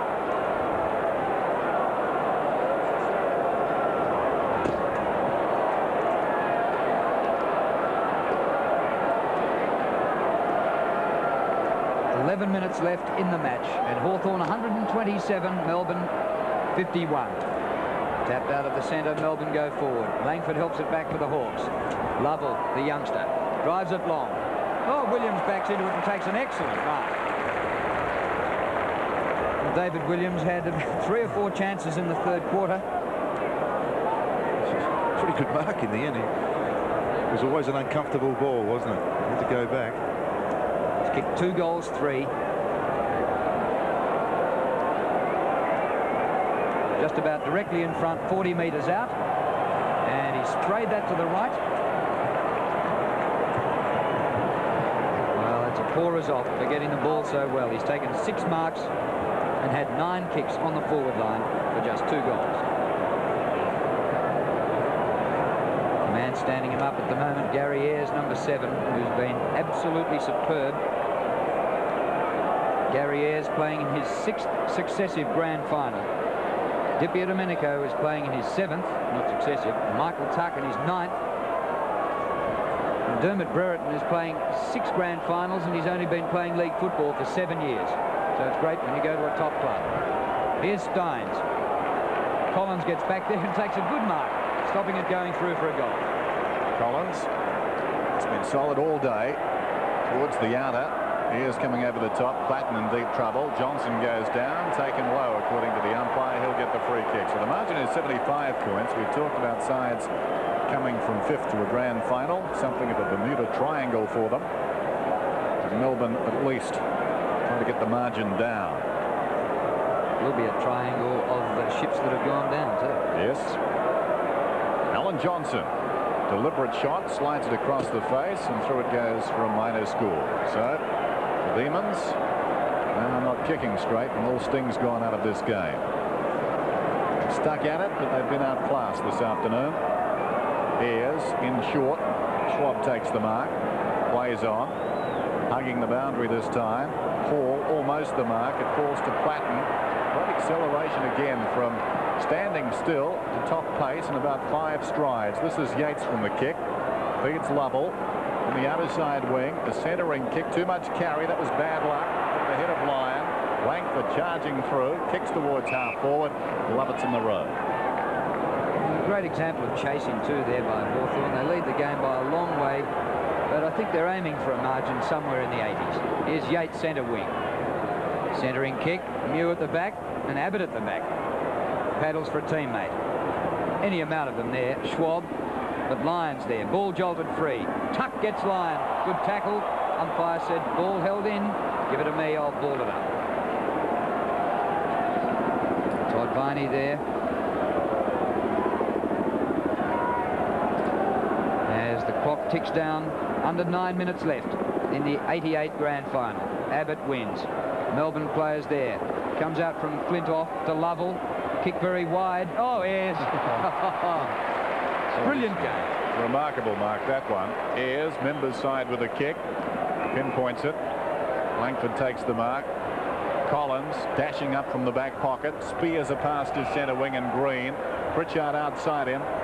He goes down towards half forward. Not a good kick. It was intended for Dunstall. That was ambitious. He was surrounded by Melbourne players, one of whom, Lovett, took the mark. And now 50 metres against Dipia Domenico for putting on a show. He just about ran 50 to give away 50. To puff his chest at the man who took the mark. chest puffing has cost him 50. Or 75. Just long way. Take a deep breath. Lovett goes long, down towards full forward. Big pack through the hands of the man in front, Phoebe. Leading back is Platten. He can't track it in time as Wilson picks himself up rather ruefully. Didn't he look as though he'd played 4 finals in a row? Yes. A key player for them. Hasn't been all that prominent today. Had a lot of possessions, but generally has been under pressure. From the boundary throw in, Ayres follows the ball across the line. There he is, perhaps the star of the grand final. There have been many, but he'll go close to the Norm Smith medal. 18-19 to 6-18. Some astute judges making their decision on that today. One of whom is our own Malcolm Blight. Not that we've got any inside information, of course, as the ball goes towards the outer side. Buckenara to Pritchard. He goes over the top. Kennedy, superbly done. Hall, look at this. Buckenara goes looking for Dunstall and finds him. Well, spare a thought for the defender, Jamie Dersma. No chance in the world. They were storming down. It was a sea of gold and brown in midfield, a line of them. And Dunstall slipped his marker. Jason Dunstall from about 45 metres out. Acute angle. Slides it across the face. Brereton has it fisted away by Grinter. Change about to be made by Melbourne. Alan Johnson coming off and Ricky Jackson re-entering the fray. 6.5 minutes left in the 88 grand final. Steins goes for the boundary line. And he's done a great job in the ruck. But I'm sure he would have appreciated some assistance from Steve O'Dwyer, who last Monday night was suspended for 3 weeks, which cost him the grand final. Stretch goes to Lovett. Look at the tacklers of Hawthorn. They're everywhere. Morrissey, Platten's there as well. Platten pulled off the ball when he didn't have it. He'll get the free kick on the 50-metre line. Hasn't he been a remarkable player? I remember mentioning back in the first quarter about the 16-minute mark. I think he got his first kick, but they really a lot of touches since then. Brilliant game. 24 possessions for John Platten. And the fact that so many of them were here last year when they were beaten by Carlton will be a great spur here. In the goal square, Brereton, yes! Sensational mark by Dermot Brereton. So could he kick his 5th? He's threatened with 2 easier shots. Which will make 3 5s. 3 5s of 15 goals out of their perhaps 19. Wasn't that an excellent mark? A great long kick from John Platten. The ball, being a torpedo, just dies a little bit at the end. Brereton in front. That's 5 to him.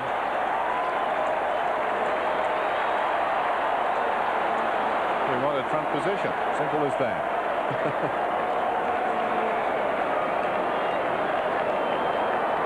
Remarkable football club, Hawthorn. They've had an insatiable appetite,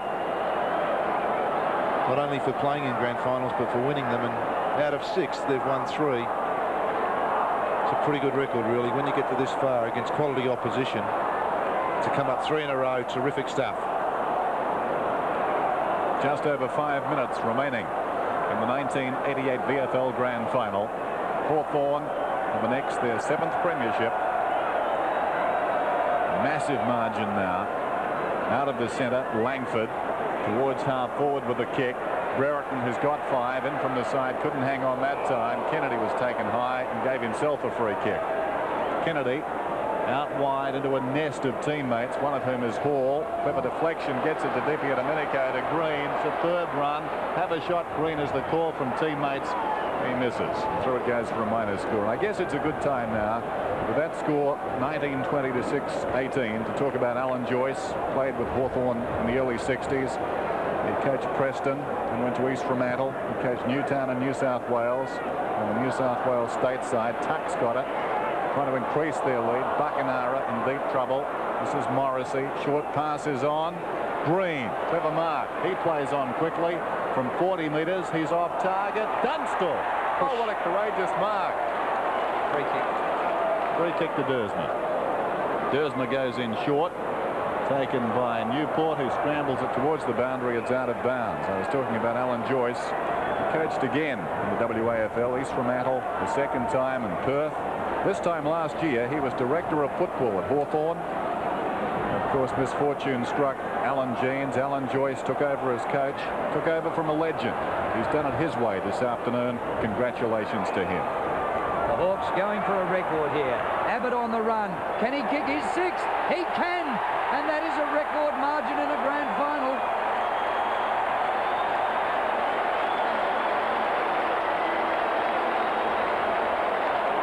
What can you say about Paul Abbott? 6 goals, 3 in this last quarter. He's having a run on the ball. Great play. Green's been prominent late. And then Paul Abbott, 6 goals. What a day. What a team. The margin is 86 points. The biggest thumping in a grand final previously was 83 points in 1983. They might round it off and make it 88 in this bicentennial year, perhaps. Although they'd have to kick behinds to do that. They look like kicking more goals. Here's Buckenara popping it up for Dunstall. Easy. There's that little chip again, giving Dunstall some room. And really, where it's been Hawthorn's day, you can't but admire Melbourne in getting here. And they learnt from last year's preliminary final. They've got a lot of young players still. Let's just hope they learn from this grand final. Jason Dunstall for number 6. There it is. And Melbourne will have to be careful that they don't get thumped by a century. Well, it is the Melbourne cricket ground. We've seen many centuries on this particular ground. But remarkable. All we really need now is Dermot Brereton, as we watch him replay, to kick his 6 goals. Abbott's done it. Dunstall's done it. Karen Brereton be the 3rd player. And it's been a long time, probably since 1972.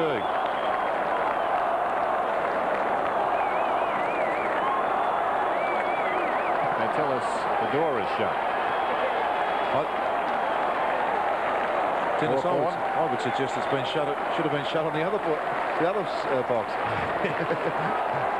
door is slammed tight on this game, but I'm sure Alan Joyce would be walking on air as he goes down to the boundary, congratulated by the support staff as Langford knocks it down to Grinter back in midfield. Rodney Grinter goes for a dash. He's inside 50, goes long towards goal and hits the post halfway up. There he is. A smile of acknowledgement to Rod Grinter there, almost showing some compassion, but there's not a lot of compassion built into this Hawthorn side when they play footy.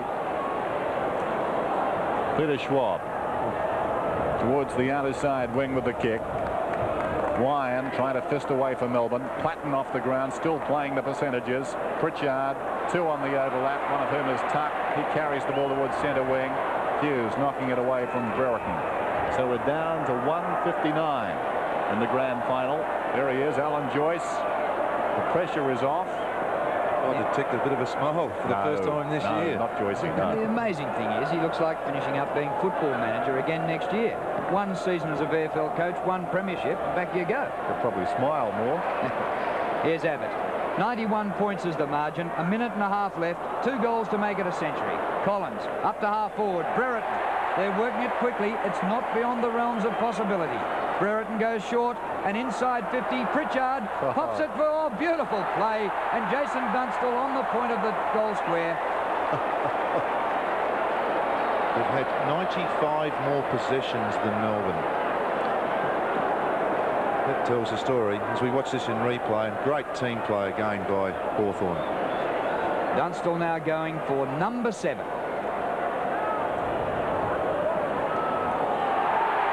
He's got it. 3 in this last quarter. Abbott's kicked 3 in this last quarter. Brereton 2 in the last 2. The clock at 49 seconds. And if they can whip it out of the middle and get another one quickly, they'll win the grand final by a century. Why do you wish that on Melbourne? I don't wish it. In fact, it only occurred to me about 5 minutes ago, but it's just been an avalanche. I hope it doesn't happen.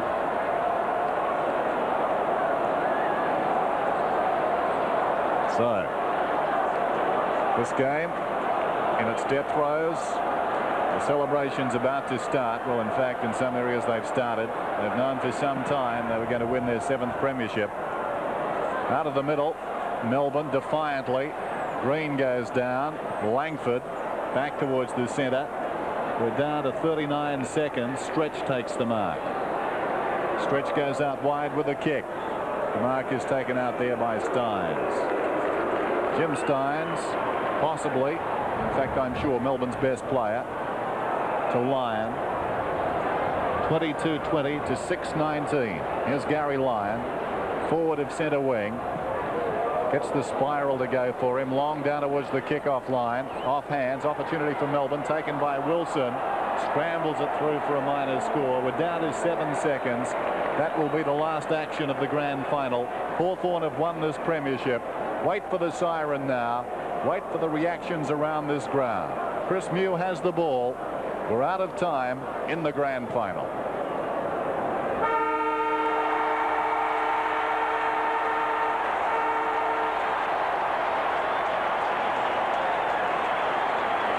Hawthorn, their 7th premiership in emphatic style this afternoon. John Northey, there'll never be a doubt about what happened this afternoon in his mind. Last year, the uncertainty after the preliminary final must have haunted him, but this afternoon, they were crushed.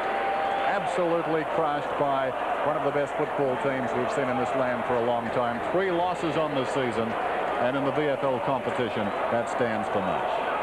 Yes, during the year, you win 19 games, you win the 2nd semi-final, you win the grand final by 96 points. There can't be a more emphatic premiership than that.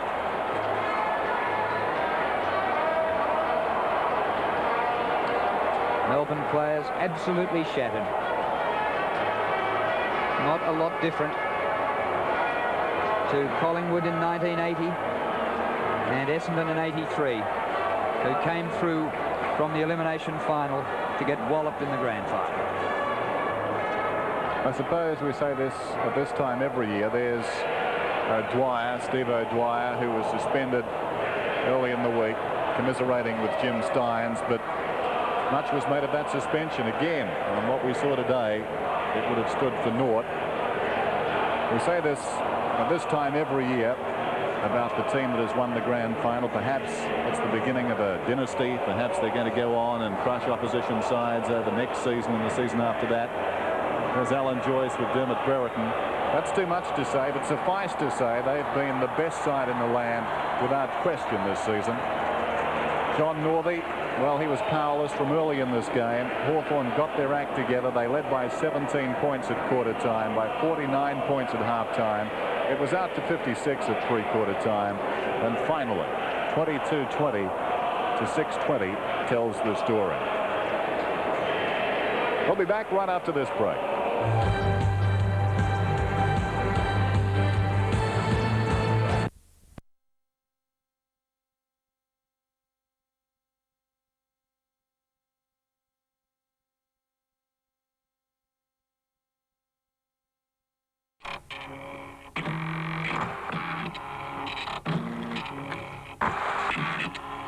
Like it or not, we're a computer society. Technology is enhancing our lives in many different ways. But sometimes it has another effect. It can make us feel like numbers, as if we're lost in the system. You want people to care about you, to know you by your name. So does everybody else. The truth is, you, me, all of us. Love your neighbor as yourself, as the good book says. A more loving community may start with you. Don't forget, great viewing tonight on 7. Alf's back in a brand new series. Tonight he visits Gilligan's Island. And straight after Alf, you can see Valerie's Family. That's at 7:30 right across the Australian television network. Great viewing tonight. And just about set now for the third quarter.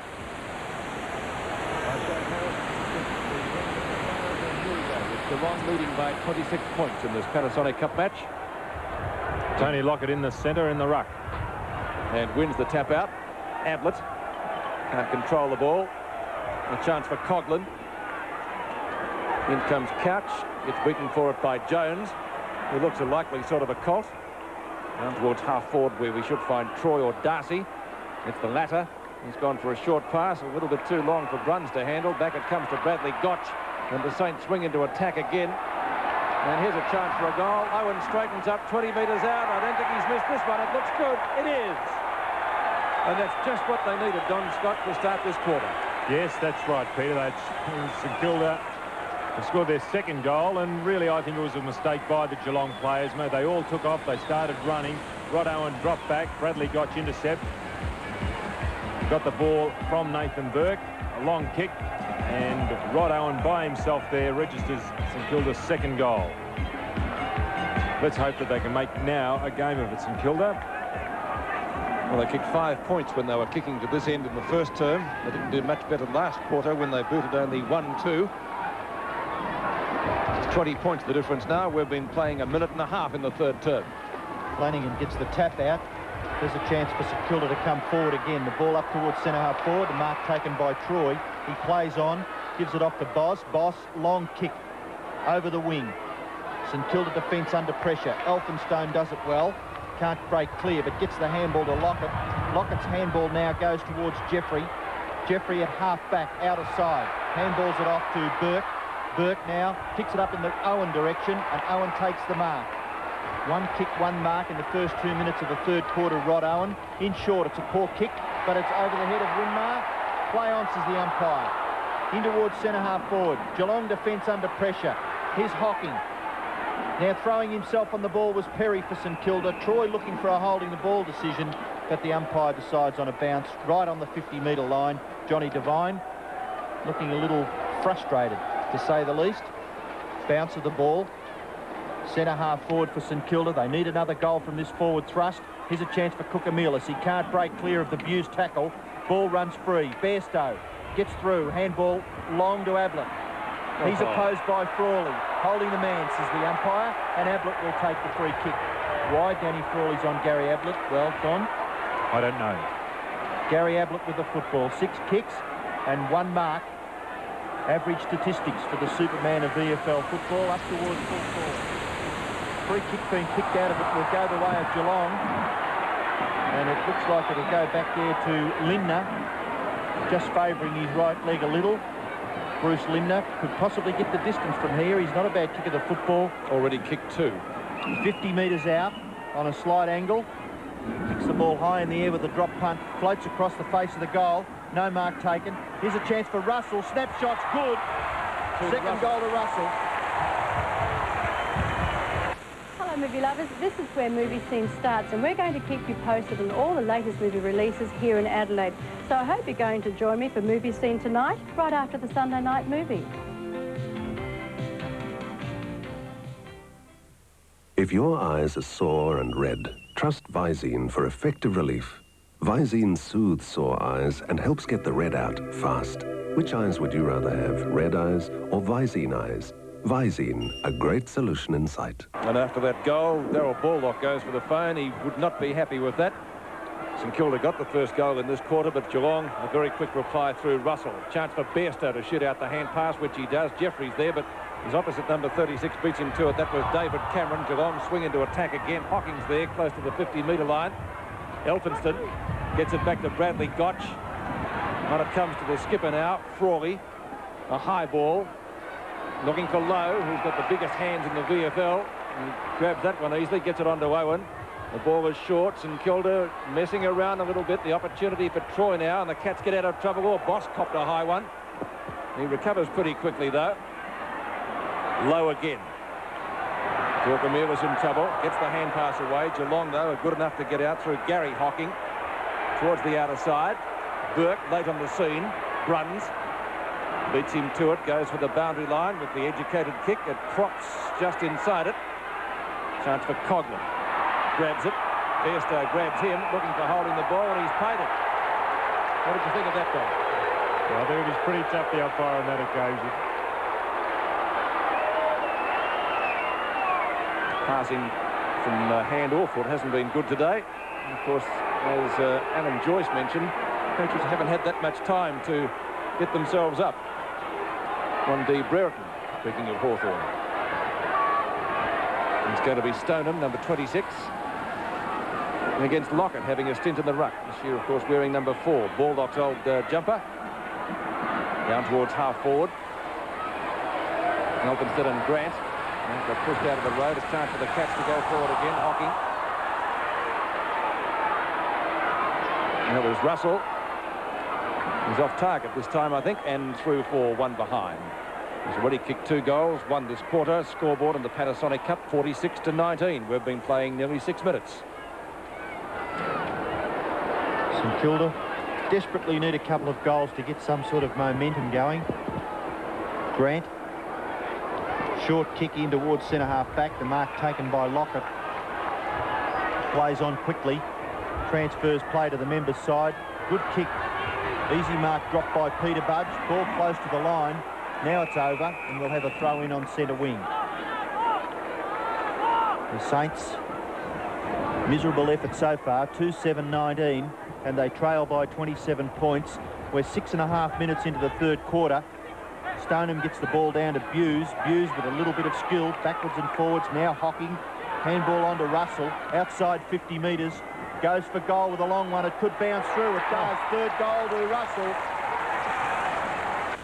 8:30 Wednesday, 7 Sport brings you VFL Footy Fever. The National Panasonic Cup direct from VFL Park in Melbourne. After a poor season last year, finishing 3rd from bottom, Collingwood will be looking for a big comeback as they play the team expected to be the big improvers of '88, North Melbourne. And with new recruits, they could be the team to watch. The National Panasonic Cup, 8:30 Wednesday on 7. 52 plays 19, 3 goals to Russell, 2 off in this quarter, and the Cats have opened up a very handy lead. Lockett wins this one, but Ablett sharks it from the centre circle. Can't get clear, scooped out. Now it's back to Bruns after the knock-on came down there from Perry. Up the right half forward for Geelong again, Russell. Leading in the race for the ball as Coghlan tries to get it back to Jones. And a good Shepherd, who fires the ball out to Jeffrey. Jeffrey from half back. Not the best of kicks. Chance for Corcomelis. Picked up by little Gotch. High. Down to full forward. It might bounce through for a goal. Oh, hit the post. So no luck going St Kilda's way. 8-4 to 2-8. Remember, they got 5 of those behinds before quarter time, kicking to this end.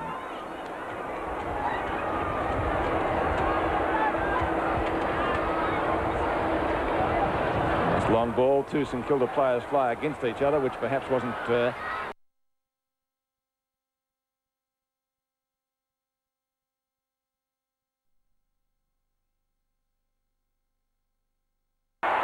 That's our first for the day, I think, isn't it, Ian? First in this match. In this yes, match, we yeah. saw a couple in the earlier match.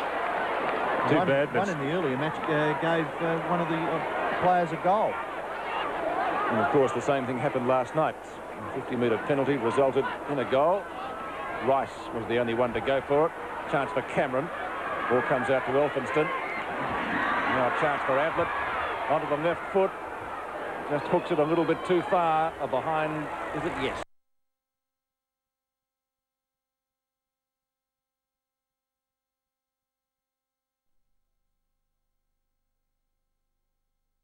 Livingston, I hope he's all right. I'd move him to centre half back. He was bring Green on into the ruck and put Lockett back to full forward. Well, Elphinstone had his thigh bandage. He was, I believe, not going to play, and then he did line up. Now a chance for Couch. We'll get the hand pass back to Neville Bruns. He gets around Nathan Burke. Into the pocket it goes. That'll be a free kick. For interference. To see Robert Elphinstone, it looks as though it might be a shoulder or forearm. The trainer's coming out to have a look at it. Let's hope it's not his shoulder. That doesn't look good, does it? Let's hope that he's okay, because the Saints side need everyone they can get. Bairstow shoots for goal. Beautiful looking kick. Goal to Bairstow. Tuesday Tuesday night is the night we've all been waiting for. Yes, Aussie's megastar Dame Edna brings her charm, grace and wicked wit back to television. It's in the form of a talk show. It's really a monologue interrupted by total stranger. Dame Edna has a brilliant lineup of international stars, including Cliff Richard, Charlton Heston, Sean Connery. I'm ready! And a very special way of dealing with difficult guests. The Dame Edna Experience, Tuesday on 7. Back in the centre, Geelong, 39 points in front. Lockett doing the ruck work, tries to crash his way through. Good tackle by the Cats to keep the ball in at the centre bounce. And we'll have another umpire, Harris, in charge. Will bounce the ball only 1 or 2 metres away from the centre circle. St Kilda desperate. Jones over the top. Ablett, there's Cole backing him up, and Cole's kick goes towards centre half forward. Why this guy wasn't on the ground earlier, I don't know. Cunningham lifts the side. Now it's a chance for Jones. Gets the handball in towards Kukamelis. Kukamelis tried to get it back to Jones. Good tackle on Hughes, but the handball went to Ablett. Ablett can't break the Jeffrey tackle. Brilliant tackle by Jeffrey. He goes after it again. He grabs the football, but he can't break clear. Stonen there for Geelong. Now he kicks the Cats into attack up towards the 50-metre line. Here's a chance for Cameron. Tackled by Jones, but he didn't really have control of the football. Play on, says the umpire. Now Flanagan with complete skills. Flanagan can't break clear, and the ball will be bounced at half forward for the Cats. Spiro Korkamelis gets where the ball is, but it always gets tagged when he does get the ball. He can't get it clear either by hand or foot. Elphinstone exercising his shoulder. Hopefully there's nothing drastic wrong with him. The ball comes to the ground. Owen can't break clear. Now there's a chance for St Kilda. The high ball goes towards the wing area. Kukamelis can't control it. Geelong in numbers. Couch. Off to Ablett. Ablett back on the left foot. Forward. Out in front. No one can mark. It was Lindner. Let the ball bounce. Bairstow's there. Now he controls it. Good tackle by Grant. Dispossesses Bairstow. Kick off the ground by Burke, but Bairstow's been deemed not in possession of the football when Burke did the tackling, and Bairstow will take the free kick at centre half forward. So Mark Bairstow, who's kicked 2 goals so far, 1 of them this quarter, decides to go for the short pass, and Andrew Hughes looks as though he might need a new pair of shorts very shortly. 6 kicks, 2 marks.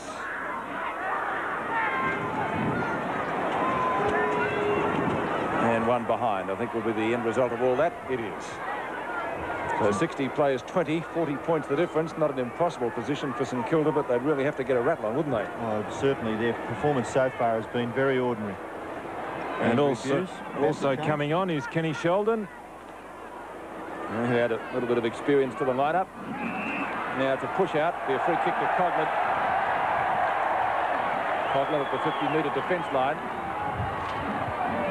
Seemingly with the wind behind him, but it does play tricks here. Owen was the flyer, couldn't complete the mark. Sheldon gets one in the back, and he'll take the free kick for St Kilda on right centre wing. The 2 changes swung by Darryl Baldock in this quarter to lift the side. Of course, one of them compulsory with the injury to Elphinstone.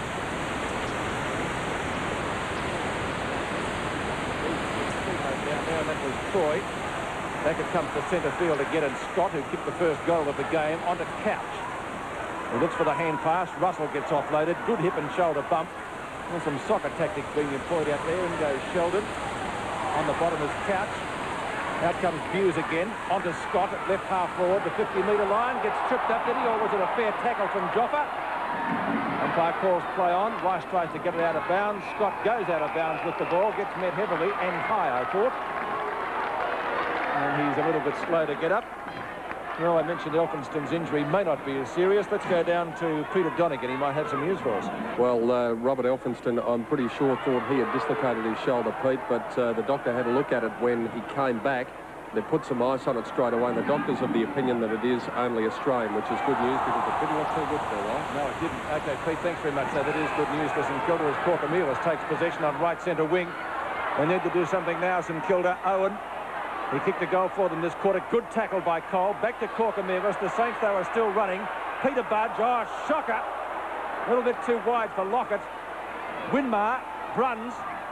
It's a scramble. Winmar again tries to affect the hand pass. But they're hunting in packs down there. It's going to be a bounce 30 metres from goal. A full back line for Geelong playing very well. In actual fact, it's played well all day, and they are really where the ball is falling to the ground. They're there in numbers, and they're able to take the ball away or either hold it up as they did on that occasion.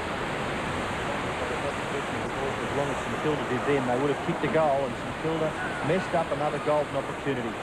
30 metres out from the St Kilda goal, Kukamelis, chance there for Hocking. Strong in defence, Troy flips it out. Hocking's on the end of it. Gets the ball out towards the wing, but the mark's been taken out there for St Kilda by Evans. He plays on quickly. Left foot kick to centre-half forwards, marked by Bairstow. Bairstow tossed off the ball. Chance now for Perry. Through comes Lowe. Now Kukamelis is there. He's well tackled by Troy. Didn't have the ball, says the umpire. Well, where was the football if it wasn't in Kukamelis' hands? Green coming onto the ground. Stephen Turner going off. Pulled around the neck, maybe, the umpire deemed there. And Kukamelis with the free kick 50 metres out directly in front. The Saints badly need a goal. Wouldn't fancy Spiro's chances. It's a nice long kick. Over the top. It's gone through for a goal. If it's blowing up, sliding out, or just a good punch-up, MacGyver's at the front for action. Call him a slob, irresponsible, or a chauvinist, but when you're on his court, you'll play by Rafferty's rules. And for Emmy Award-winning police drama, you can't beat Cagney and Lacey. Switch on for 3 of the best every Thursday from 7:30 on 7. Well, there's the man in picture. Surprised me, Spiro. Beautiful goal. And the Saints now 3 goals, 8-26. They still trail by 34 points. Well, they've got 2 goals this quarter. Can they keep it going? Picked up by Burke. Jeffrey Bruns in the road and comes out with the ball. Great skills from Neville Bruns. Jones again can't complete the mark. The umpire's blown the whistle in the meantime. It's going to be a free kick. It looked as though it's going to go to Russell on right centre wing. Wobbly looking kick. Grant comes out. Linda, let one go, a ripper. And the ball in the meantime is out of bounds on the full. And it will be a Geelong free kick to be taken by Stoneham. Going to pick it up. Stoneham right centre wing for the Cats kicking to the main scoreboard. He's just come onto the ground. Can't find his feet yet. Rice goes defensively towards Peter Butt. The Saints should be able to come out of it. If Kukamelis can pick it up, can't affect the hand pass. Looks for Peter Budge. He got one in the back. The umpire has seen that, and Peter Budge will take the free kick just off the edge of the centre square. Peter Budge's kick runs in front, got one for his corner. Troy goes for the hand pass.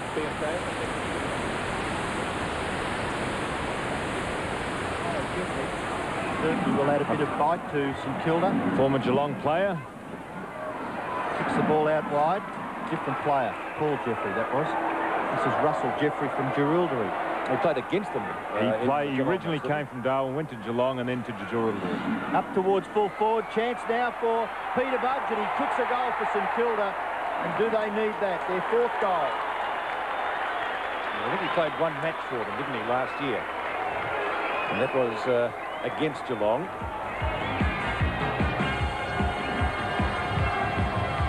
You see here on replay, Peter Budge dribbles that along the ground, soccer style, to make sure of it. It's on the board. And that's what counts.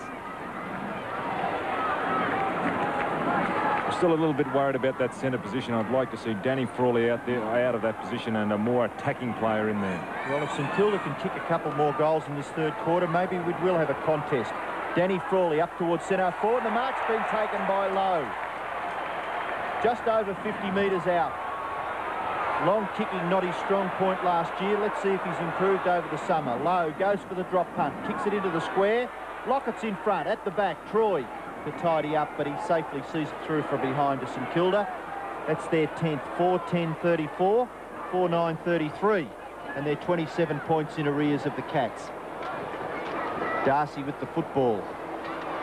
Kicks it in short. Cole, how he gets on his own. Amazing. Amazing, yes. Cole kicks the ball towards centre-half back. Ablett in front. Pushed off the ball by Frawley. Frawley goes after it again. Can't break clear. And the umpire will decide on a bounce as Elphinstone warms up on the boundary line. Little bit of good fortune there for St Kilda. Robert Elphinstone obviously not seriously injured. Bounce, half-forward flank member's side. Flanagan stands his ground. No one can break clear, and we'll have another bounce. A little bit of unproductive football there, the last 15 or 20 seconds. And St Kilda, we've just gone past the 20-minute mark of the third quarter. The Saints need a couple of quick goals. Crash to the ground was Hocking, and he'll take the free kick for Geelong at half-back. Tries to get the handball off. Yeah, they cannot hand. That's right. Free kick to St Kilda.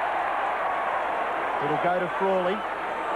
Danny Frawley, short of right half forward flank, puts the Saints into attack, looking for Lockett. Oh, Lockett under that one completely. Darcy's mark. Had an excellent game, Tim Darcy in defence. Short pass, speared up to Buse, who's got a new pair of shorts on. Over the top of Coghlan to Bairstow. Sheldon in pursuit. Long kick to half forward. Elphinston can't mark it, knocked away by Russell. Joffa comes out with the ball. Up towards Peter Budge, who kicked the last goal. Abbott's not going to let him get clear. Almost given away a penalty there. And whistled back on the mark by the umpire. Owen spilt it. Good block from Flanagan. Used that big bulk of his to good effect. Corcomelis gets beaten for pace. That's picked up by Hocking. Hand pass speared out to Troy, and the catch will get cleared through the agency of Schultz. Their defence has been excellent today through this fellow Darcy. Gives it on to Boss. Sheldon late on the scene. Up towards centre wing. Hughes and Rice. Looking for a free kick. Did he have the ball? There's a curly one for the umpires. He wants to let it go, which was perhaps the most sensible thing to do. Crowd still roaring for a free kick. Ball booted away up towards Winmar. Inside 50. Can he get clear? Yes, but only just. Bruns cannons into the back of him. Might have been a free. Winmar comes out. A high ball. Flanagan in the box seat. Lockett behind. Can't outmark him. And the big fellow takes the ground. Elphinston gone to centre half back, so the St Kilda coach's box must have a direct line to our commentary box.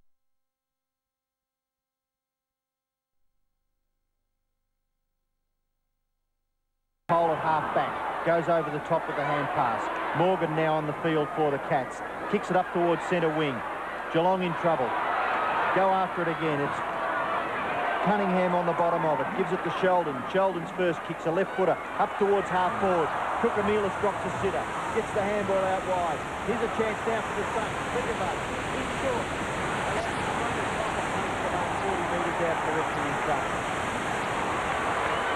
Devine upset with that bit of defensive play by the Cats, but surely St Kilda, they need the rewards of a goal here through Tony Lockett. Drop punt kick, floats across with the breeze, and unfortunately for the Saints, it's another behind. It's their 10th, and they trail by 26 points just past the 23-minute mark of the third quarter. Well, 15 shots to 14 as Morgan takes it. Morgan from back pocket left. Peter Budge. Can't handle that one. In comes Bairstow. He's tackled down there by Gary Hocking. Ball spills clear. Collover runs the ball. Ablett dispossessed pretty quickly by Lowe, who I thought was grabbed when not in possession. And will take the free kick. Good play by Lowe. The size of this guy's hands, will you? Neil Mann had a picture taken once with 22 eggs in his hands. He just about matched Neil in that regard, I'd say. Now, a chance for little Gotch. Puts the ball high to Lockett. Can't quite take the grab. Peter Budge breaks clear. Keeps the ball in, did he? No. Boundary umpire a little bit behind, but he's in a good position to see it nonetheless. Good play there by Darren Flanagan to get back and assist Tim Darcy. Flanagan doing battle with Lockett now. Lockett in front. Missed Couch. Troy doesn't miss it, though. Wobbles the punt kick up to the 50-metre line, only to see Owen there. Two St Kilda players actually could have taken it. And Owen's kick well off target, though. Never looked like a goal. And to further behind, 4:11, 35 to 9:6:60. So the Saints plugging away. Rod Owen could have taken a little bit of time when disposing of the ball then to make sure that kick for goal. And this time Morgan gets into the pocket on his own instead of Cole. Troy got one for his corner. Good tackle, ball spills clear, but the umpire wisely called play on. Evans, short ball, Darcy again playing a great game in front of Lockett. It was a tremendous game by Darcy. Plays on quickly, kicks it out towards half back. Boss takes the mark. Over the top, Morgan. Another hand pass over the top. Oh, Russell, you're caught. Play on, says the umpire. I wasn't holding the ball. I thought it would have been, or should have been, Peter, too. Jones the tackler. Jones is now in the ruck. He started at centre-half forward. Come up with a nice eye, yes. Smear it all over his face. The bounce of half forward for St Kilda. Russell over the top, tries to take the ball out of the air. Flanagan, here's a chance for Elphinston.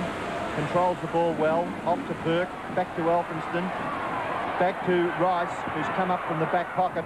Rice's kick into the pocket, punched away there by Gary Hocking. Close to the boundary line. Russell trying lair tactics, and the ball forced over the boundary line for a throw-in. Half-forward flank out of side. The play about 70 metres around from the St Kilda goal. The Saints badly need one. Chance for Gary Ablett. Big tap on. Now Jones at the back. Kicks the Saints into attack. Inside the 50-metre line, up towards the goal square. Lockett can't mark. There's a chance now for Lockett, but he's beaten for the ball by Boss. Desperate tactics by Boss, gets the ball over, and we'll have a boundary throw in 30 metres around from the St Kilda goal. 25 points, the Cats lead by 60 plays 35. Well, if they can get a goal here, they're in with a chance in the final term. Lockett with Flanagan. Sheldon. Darcy again. Peter Budge. Over the top of him, the ball struck the behind post, and so that means a throw-in, which will take place in St Kilda's right forward pocket. Saints playing with a little bit more desperation at the moment, and they would need to. Lockett thumps it down to Evans, who can't pick it up, or might have got grabbed a little bit too high by Gary Hocking. Really, Tony Lockett in that contest then should have brought the ball back over his head. He tried to hit it towards goal, and exactly what has happened can be attributed to that bad hit out from Lockett. At least when you do try and hit it back over your head, you open up the goal and you've got a chance to score. Lockett over the top of Flanagan. Sheldon tries to barge his way through. It's a near impossible task from there.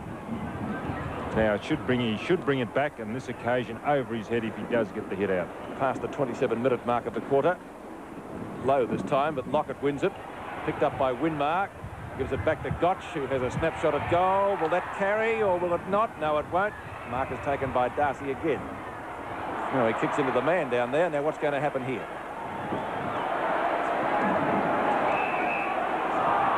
He's getting another kick.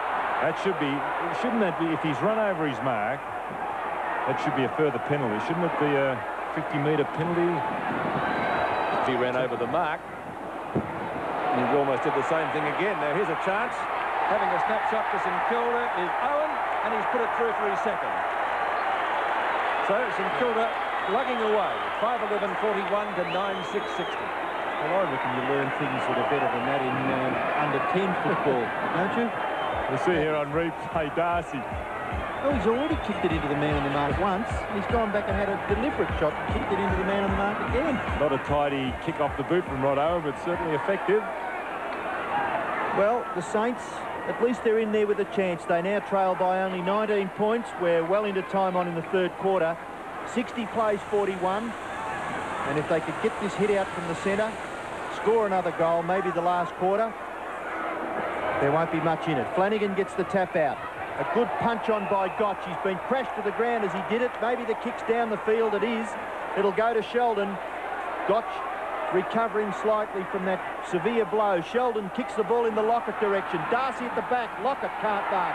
Darcy goes after it on hands and knees. Cole sees it safely over the line, and we'll have a throw in hard up against the behind post. Deep in. Down goes Gotch. He's up, though, and he's recovered. And the play now deep in St Kilda scoring zone, right on the three-quarter time siren.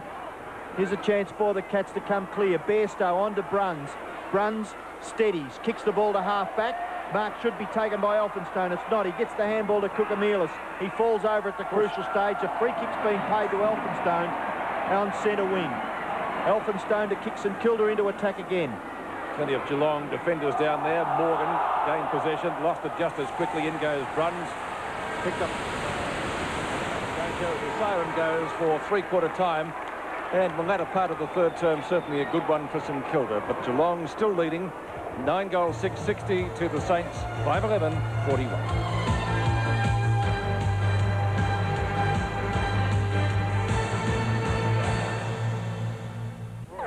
Tonight, Alf's back with a brand new series. Oops. And he'll be living in the garage if he doesn't think of something fast. No problem. How about a surprise dinner?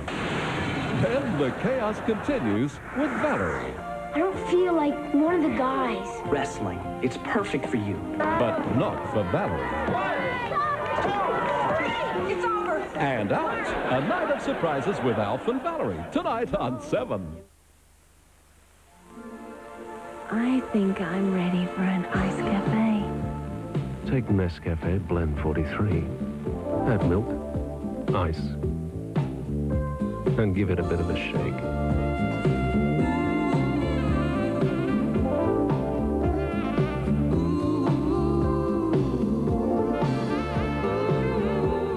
Ice Cafe from Nescafe. The coolest, most refreshing coffee you can make. Streets Mango Cornetto. Rivers of mango. Through blue ribbon ice cream.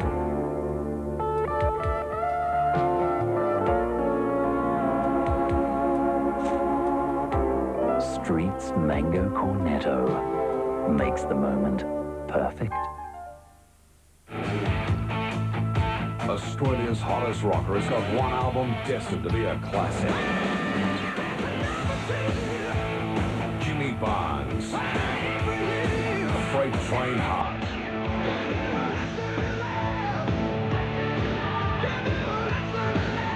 Barnes' finest album with the #1 hit.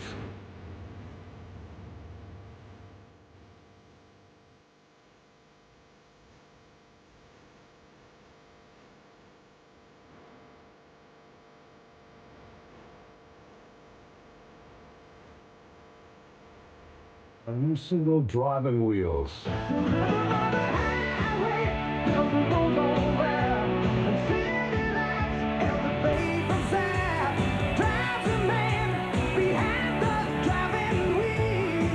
Freight Train Heart.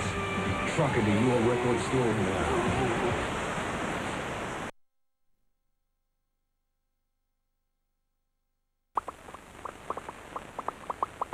What is it that's making Adelaide people want to put their homes on the market? What's giving them the confidence to sell, knowing it won't be a long, agonizing process? One name guarantees results. Weeks and Macklem, the sign of success. 19 points the difference at three-quarter times, and Kilda outscoring Geelong in that term, kicking 4-4 to 3-3. In the earlier match today, it resulted in a win to Hawthorn, and the Hawks won 16-9, 105 to the Brisbane Bears, 12-8, 80. That game, as in this game, we are giving a magnificent prize for the compliments of Panasonic. We check on that right now. The player of the match receives this magnificent compact-sized variable power oven by courtesy of Panasonic. And we'll be voting on that after the game as John Devine addresses his players at three-quarter time. Don Scott, your thoughts on the game thus far? Well, Peter, from this diagram that we're about to draw and illustrate, St Kilda were probably the most direct, or one of the most direct sides in the competition last year. They had Stuart Lowe at the centre-half forward position, and because of his lack of mobility, he used to run straight at the ball, and by running straight up the ground, he came to meet the ball. The St Kilda players, these smaller players, would run by. He'd feed the ball out when he got it by either hand. The players would run by, leaving a big space, which we can see here, and for which Lockett could run into. And that was one of the contributing reasons why St Kilda registered or played so well in those latter part of the season. The players, if Lockett did happen to miss around that particular area that I have circled, the goal would naturally enough spill to ground, and the players would swoop on and convert. But that's what they've got to do. They've got to get back into that system of play, because today they've been very indirect. They haven't had much direction. And also I'd like to see Frawley go back to the back line, and maybe Coughlin going into the centre. Right, we're looking at some highlights of the game thus far, and that was the injury to Robert Elphinston. It looked pretty serious at that stage, but of course he came back on later in the term. St Kilda finishing a little bit better than they started, Ian. Still in with a chance. Well, it's interesting. That kick of Kukameela's covered quite a lot of ground, kicking down.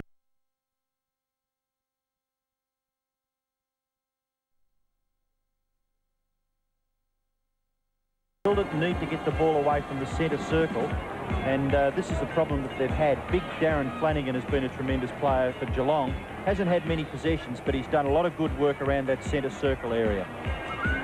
And what player on screen too, Tim Darcy, has done little wrong, but this was the only blemish on his play today. Kicked into the man twice in succession, and on the second occasion there it did result in a goal. Let's go down to the boundary line before the final term starts. Peter Donegan and Malcolm Blythe. Thank you, Pete. Well, Darryl Baldock stated the obvious to his players in that he said if they had a kick straight, they would have been in front by now, but he said that they have 25 minutes to prove that all the work that they've put in pre-season has been worthwhile. He said some of the players were too loose, and he just said they have to run, and keep on running during the last quarter, and they're still in with a chance. John Devine, Malcolm? Yes, John Devine was actually quite critical of the Geelong players, especially across the midfield area and half-forward line area. They thought there was far too much attacking in the St Kilda, and St Kilda could have kicked more goals. They've got the same plan as obviously St Kilda have, and that is to work very, very hard this last quarter. So it's the Cats by 19 points at three-quarter time. The last quarter of the Panasonic Cup coming up as we go back to Peter Landy. Umpire Gary Forrester to bounce the ball to start proceedings. 9-6-60, plays 5-11-41. Can the Saints carry on their good form of the latter part of the third term? Knocked down by Jones, trying to go through as Coughlin, picked up by Couch. His kick likewise is a short one out towards half-forward, and the mark taken by Gary Ablett. Ablett short, down towards the 50-metre line. And weight being used there. In comes Elphinston. Tries to pick the ball up. He's well shepherded, but runs into a brick wall. Knocked away by Cameron. Past Jones. A good shepherd for Elphinston on this occasion, returning the compliment. And it comes to little Bradley Gotch, as I see Bairstow in the hands of the trainers. He's kicked back towards centre field. Sheldon looks for a hand pass. A bad one. Low. Back to Sheldon again. Long kick by the former Carlton player. Down or trying to find Lockett. Got one hand to it. He's got three opponents to beat there, Lockett. Goes for the hand pass. Not a good one. And breaking out for Geelong, taking it as Gary Hocking. Back towards centre field. Bairstow seems to have recovered, but almost got it to the back of his opponent. Morgan takes the ball at centre field. Long. Up inside 50, and a good safe mark taken by Grant. And good block and shepherd too by Cunningham. Back to centre field. And that was a throw, a funny one, but nevertheless it was. Bairstow gets it back to Bruns. Bruns' high kick down towards the right half-forward flank. And the wind really playing tricks there. The umpires found a free kick nonetheless. Gary Ablett has been moved on to the forward line. Danny Frawley has followed him, and going into the centre is Frankie Coughlin. And the mark taken out there by and that's okay as Winmar takes them up. I think he's a bit of a waste, John, and Winmar should be tossed into the fray a little bit more. His kick up towards half-forward. Chance there for Owen. Now he gets back onto his right foot, kicks the ball towards centre half-forward. No mark taken. The sun coming into the play now. Players finding it difficult when the ball's high in the air. Bruns kicks it towards centre half-forward. Elphinstone in front takes the mark in front of Russell. Quick recovery from what looked to be a very serious shoulder injury to Robert Elphinstone in the third quarter. His kick goes across the centre half-back area to Grant. Grant feeds it on to Rice. Rice, two bounces through centre wing. Now kicks it up towards half-forward, and the mark's been taken by Gotch. St Kilda finishing quite well at this stage of the last quarter. Gotch's kick in short and finds Lockett. What chance would they have if they can kick a goal here? We're only, what, 2.5 minutes into the last quarter? Yep, 2.5. Well, Lockett, he's yet to kick a goal. Had a couple of chances. Tony Lockett only 30 metres out. Distance not a problem. Accuracy, offline. 3 points he's kicked. Bad miss by Tony Lockett. And the difference now is 18 points in front of Geelong, in favour of Geelong. So, 3 goals. Although as they've only scored 5 for the day, it may be a tall order. Darcy went very close to the line for that kick out. 2 St Kilda players up, none down. Left to the catch through the agency of Gary Hocking to get the ball into the open spaces. Underneath Rice. Elphinston. Morgan in pursuit. Puts it back towards centre field. Now a chance for the Saints to go forward again. Korkomulis right on the 50-metre line. He kicked a goal at the other end. It might be another one that bounces through. Right on the goal umpire, touched. You get two like that. Well, Tony Lockett led out there from full forward. He was by himself, and Spiro elected to go for goal. Could have put it right on Lockett's chest if he wanted to. And Lockett, as we said, has yet to score a goal today too. This could come unstuck. No, runs. Runs short of the 50-metre line. Goes in short. He's found Buse. Boss. Long kick by the Geelong defender up towards centre wing. Roving it as Evans. Cleave on the ground for the first time today for Geelong. Pounces on top of that, and the bounce will be the end result just off the edge of the centre square. 4.5 minutes gone in the final term. Difference is 3 goals in favour of the Cats. They've led all day. Jones palms it down. Picked up by Coughlin, in turn gets it over to Joppa Cunningham. Cunningham up towards half forward, tries to find Sheldon. Good tackling there by St Kilda. Peter Budge gets the ball back to Sheldon. Sheldon, a 20-metre hand pass into the open spaces, tries to find Lockett. Can he get clear of Darcy? He can't, and Darcy wins out again. He's played a magnificent game down there, and you'll get a free kick for an obvious infringement. I thought he fell over. I thought he did too. Umpire maybe a little bit too far away then. Darcy a little fortunate. And he kicked the Cats out of trouble. Reasonable build-up. They were a bit stiff there. Sheldon had no one on the end of that hand pass. Darcy's kick up towards the wing. Here's a chance now. The Cats to come forward through Schultz. Up towards centre-half forward. Punch away by Rice. Cunningham at the bottom of the pack. Gets the handball wide to Jones. Does well to pick the ball up. At half-back now. Long handball over the top of his teammate's head. Kukamelis comes in. Backs up well. Goes long. In the Lockett direction. And Lockett takes the mark. 35 metres out directly in front. Could have almost played on there again, I thought. Yes, he had a chance, but Tony Lockett going back. The first 6 minutes of this last quarter, St Kilda have had most of the play, haven't been able to capitalise, and a chance now for Lockett to kick his first goal. And a desperately needed one for St Kilda. They trail by 17 points. They now trail by 11. What's good for your body isn't necessarily good for your hair. Sometimes you need a little finesse. But whatever the conditions, Finesse takes care. Use it a few seconds for light conditioning, a few minutes for deep conditioning. Because Finesse is time controlled, the longer you leave it on, the more it conditions. Sometimes you need a little finesse. Sometimes you need a... And set the style with Finesse hairspray. Back in the centre. And the scoreboard, 19 shots to 15. St Kilda still a chance. Jones gets the tap out, goes to Gotch. Gotch's kick slightly ineffective. Peter Budge on the bottom of it. Can't break clear. Holding the ball. Well, if I know. Players are penalised a lot in that situation. Couch it is to take the kick to Geelong. Kicks it high towards centre-half forward. At the back of the pack. Here's a goal coming up for Geelong through Buse. Runs in, kicks it casually with the left foot. And puts it through for a goal to the Cats. Well, Andy, free kick, wasn't it, Don? My word it was. And Andy Buse there, the only player staying down. The pack flew. And we'll see here on replay. I think maybe the St Kilda defenders could have at least gone for the punch. Maybe might be a little bit harsh there. Maybe some of them clashed as they were flying for the ball and offset one another. But Buse staying on the ground. Took the crumbs, watering himself down. 7 3/4 minutes gone, final quarter, and that was what St Kilda didn't need.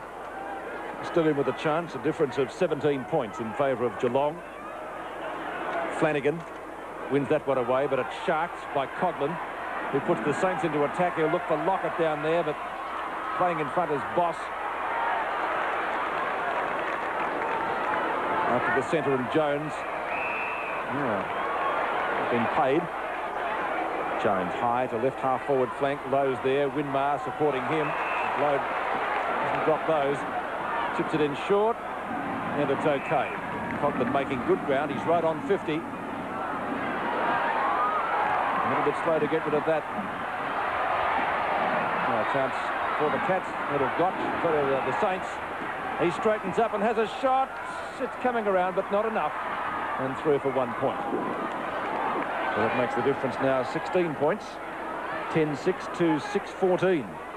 16 effective shots to Geelong to 20 to St Kilda, and they trailed by the margin I mentioned. At the back is Besto, or now in the front. Good use of the body. Taking the mark over Coghlan.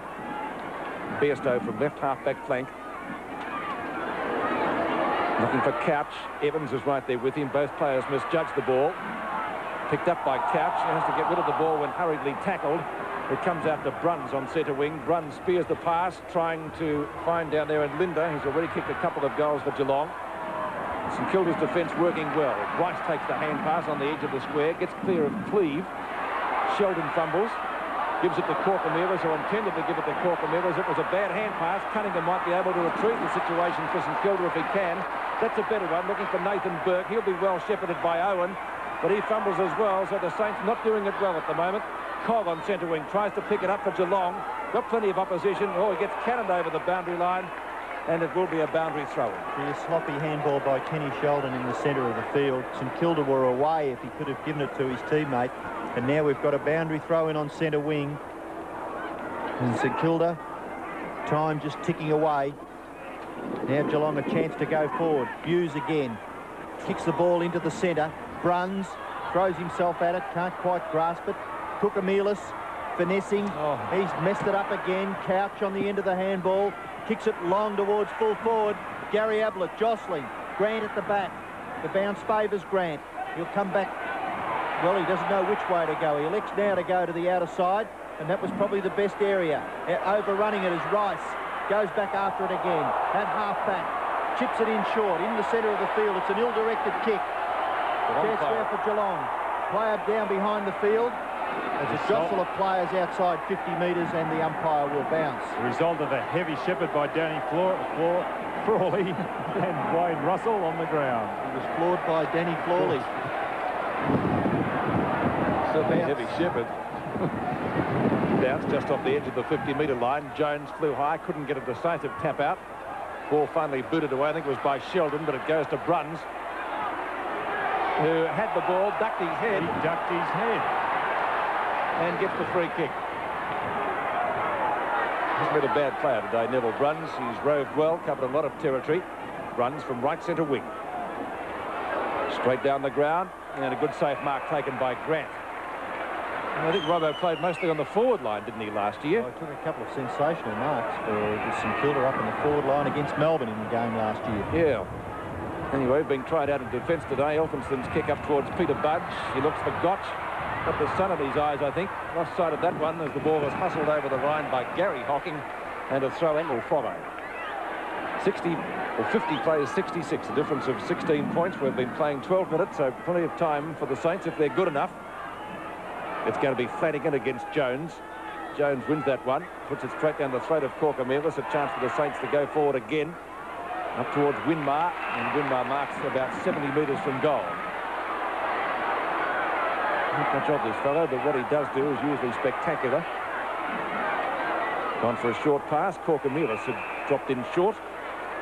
Well, we saw Spiro kick an amazing goal at the other end of the ground, and nearly got one in the final term as well through kicks that you would not call good.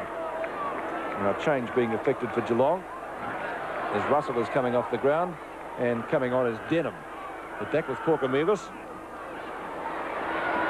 That one looks pretty good. There's a just off target, and it is one behind.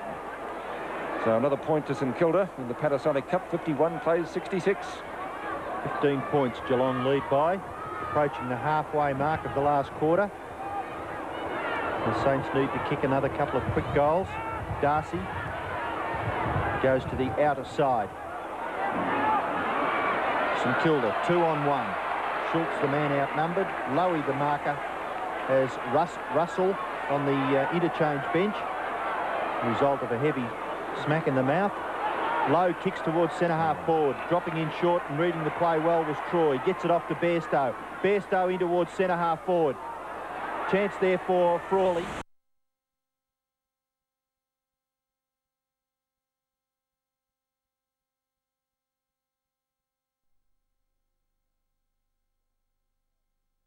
.66 plays 51. Jones doing the ruck work for St Kilda. Comes clear to Corcomelis, who's done well for the Saints. kicks it wide, giving Winmar a chance to run at the ball. His opponent there, Winmar, spins around onto the right foot, kicks it in towards centre-half forward. Chance again for Koukoumelis. Can he get through? No. Well tackled. The ball runs free at centre-half forward for St Kilda. Coming clear, Hocking into the centre. Morgan onto the left foot now. Geelong turning defence into attack. The ball will go deep into their forward line. Cleve kicks it towards full forward. High at the back of the pack. Lindner, not paid. Yes, he is paid the mark. 45 metres out, directly in front, and Bruce Lindner a chance to kick his third goal. And from that distance in, I think you'd suggest he'd get it. Yes, a good mark to Bruce Lindner. And this could be the first nail in the coffin of St Kilda. We're approaching the 15-minute mark of the last quarter. It'd certainly put the lid on anyway, wouldn't it? Certainly would. Bruce Lindner, not a bad kick of the football either. Deliberate shot for goal, drop punt. Straight through the centre, his third goal. The boys are on their way.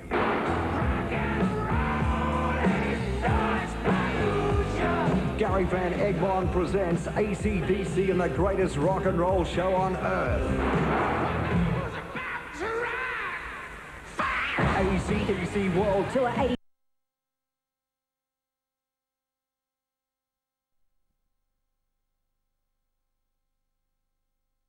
Passes. 21 points the difference again after that goal. Lindner 3, Bairstow 2 and Russell 3. Major goal kickers for Geelong, so the Saints have the job ahead of them as Bruns covers a good deal of territory to get around the pack. Up to Buse on the 50-metre line. Can he get clear of Rice? He shows him a clean pair of heels at the moment. It's back to Cleve. Morgan. High, couldn't mark it. Tries to knock it onto a teammate. Peter Budge in the road, though. Morgan still fighting hard. Runs into Rice. Looks for a free kick close to the boundary line. It wasn't out, says the boundary umpire. Scott goes up high. Can't take the mark. And it will be a bounce about 55 metres from a Geelong goal. Tom Devine would be, I think, breathing just a little bit easier after that previous six-pointer. The Saints had been slowly pegging them back. Cleve and Jones. Cunningham. His kick not a good one. Evans reads it fairly well. Tries to get it to Peter Budge, who's been one of their better players. Denham contesting with him. And the Cats go forward again. Geelong finishing the better at the moment. He ran too far. It'll be interesting to see, because I thought the umpires were a little bit more liberal today when it came to that. Well, certainly with the ball. Yeah, I'd agree with you compared to Wednesday night. But Stuart Lowe has the free kick for the Saints at right half-back flank. Saints desperately needing a goal. Almost a mark to Owen. Koukoumelis again. This time does get rid of it quickly. Troy and Sheldon. And then hustled over the boundary line by Troy. Some Kilda fans looking.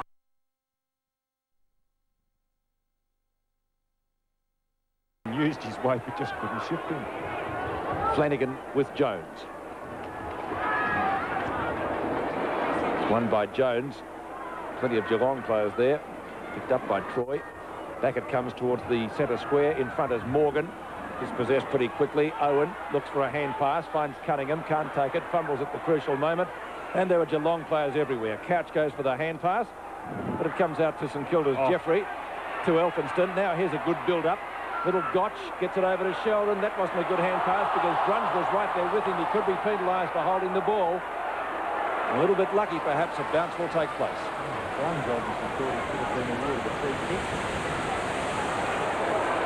As though he's going to jump down the umpire's throat there for a minute. 18 minutes into the last quarter. At centre half forward, Jones to Sheldon.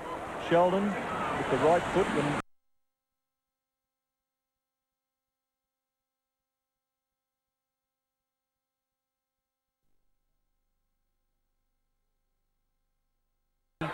St Kilda 51. The Cats lead by 21 points. Nearly 19 minutes into the last quarter. Lowe doing the ruck work with Flanagan. Comes to ground. Chance for Winmar. Kick towards full forward. Lockett contests with Darcy. Interferes with Darcy. And not happy, Tony Lockett, as Darcy takes the free kick at full-back. That's a free kick to St Kilda. Bad mistake there by Darcy. It's interesting. It's going to take a few players a little while to get used to that because they are programmed to handball and have been for a number of years now. And why should the team be given a chance to kick a goal? That's the rule. That is the rule, Ian. That's the rule. Some say it should be bounced, but the rule is you get a free kick. Pretty severe. Lockett kicks for goal and kicks truly. Lockett's second goal. That alien from Melmac is back. Tonight at 7:30, let off loose in your home. Then at 8, Valerie Harper stars in Valerie. Family entertainment tonight on 7. So Tony Lockett, his second goal, couldn't have come at a better time for St Kilda, and the Saints still in with a chance after that controversial free kick. Darcy had the free, elected to handball, which is against the rules now, and the umpire reversed the decision. Actually, Troy should have been at fault. That's right. I was just going to say, you can't really blame Darcy, can you? Ball bounced, favours Jones. Now Flanagan gets a big punch towards centre-half forward. Here's a player who's done well. Rice kicks it back towards the centre of the field. Hocking. Steve Hocking. Left foot kick towards the half-forward area. Lindner a little bit too flat. Dropped a certain mark. Grant feeds it back to Elphinstone. Over the top. Rice is there doing well again for St Kilda. Over the top. The hand pass towards Peter Budge. Hopefully the bounce will favour him. Grab it, son, when you get the first chance. Now he bounces once. Through half-forward. Peter Budge kicks it long in the Lockett direction. Winmar in front takes the mark. 45 metres out on a 45-degree angle. And the Saints trail by only 15 points. Winmar's goal here could make it only 9 points. Comes in and punts for goal. Offline. 14 points the difference. Geelong lead. 21 minutes gone in the last quarter. St Kilda have had 23 shots for goal, whereas Geelong have had 17 shots. Inaccurate kicking by the St Kilda side. And Cole getting on his own in the pocket again. And that's happened too often today. Cole goes long. Underneath it is Bairstow. In fact, well underneath it. The wind very, very strong. Now, who's going to be first to pick it up? It's Geelong through the agency of David Cameron. Ball finally driven up towards centre wing. Cleve doing battle with Cunningham, who fires out the hand pass to Jones. Cameron in there for Geelong. So too is Scott. And so too is Hocking. Holding the ball, says the umpire. Free kick to Scott. Scott on centre wing. No, he's done it again. They don't learn, do they? So the decision reversed. It goes to St Kilda's way. Umpire Shane Harris redirecting where the mark will be. Nobody on the mark. Well, where is the mark now? The umpire telling you. Oh, well, that is over the mark. I would have thought. Gotch goes for the hand pass. Evans, the recipient, inside the square. Lockett trying to get in front of Darcy and does so, but scores the mark. Sheldon hooks back from his left foot and towards the forward pocket where he's got Owen, who's got no support whatsoever, out of bounds. And then reviews having a few words to Mr. Owen. And there's a free kick being played here. It's going to go against Owen. You might get your own mind about that one.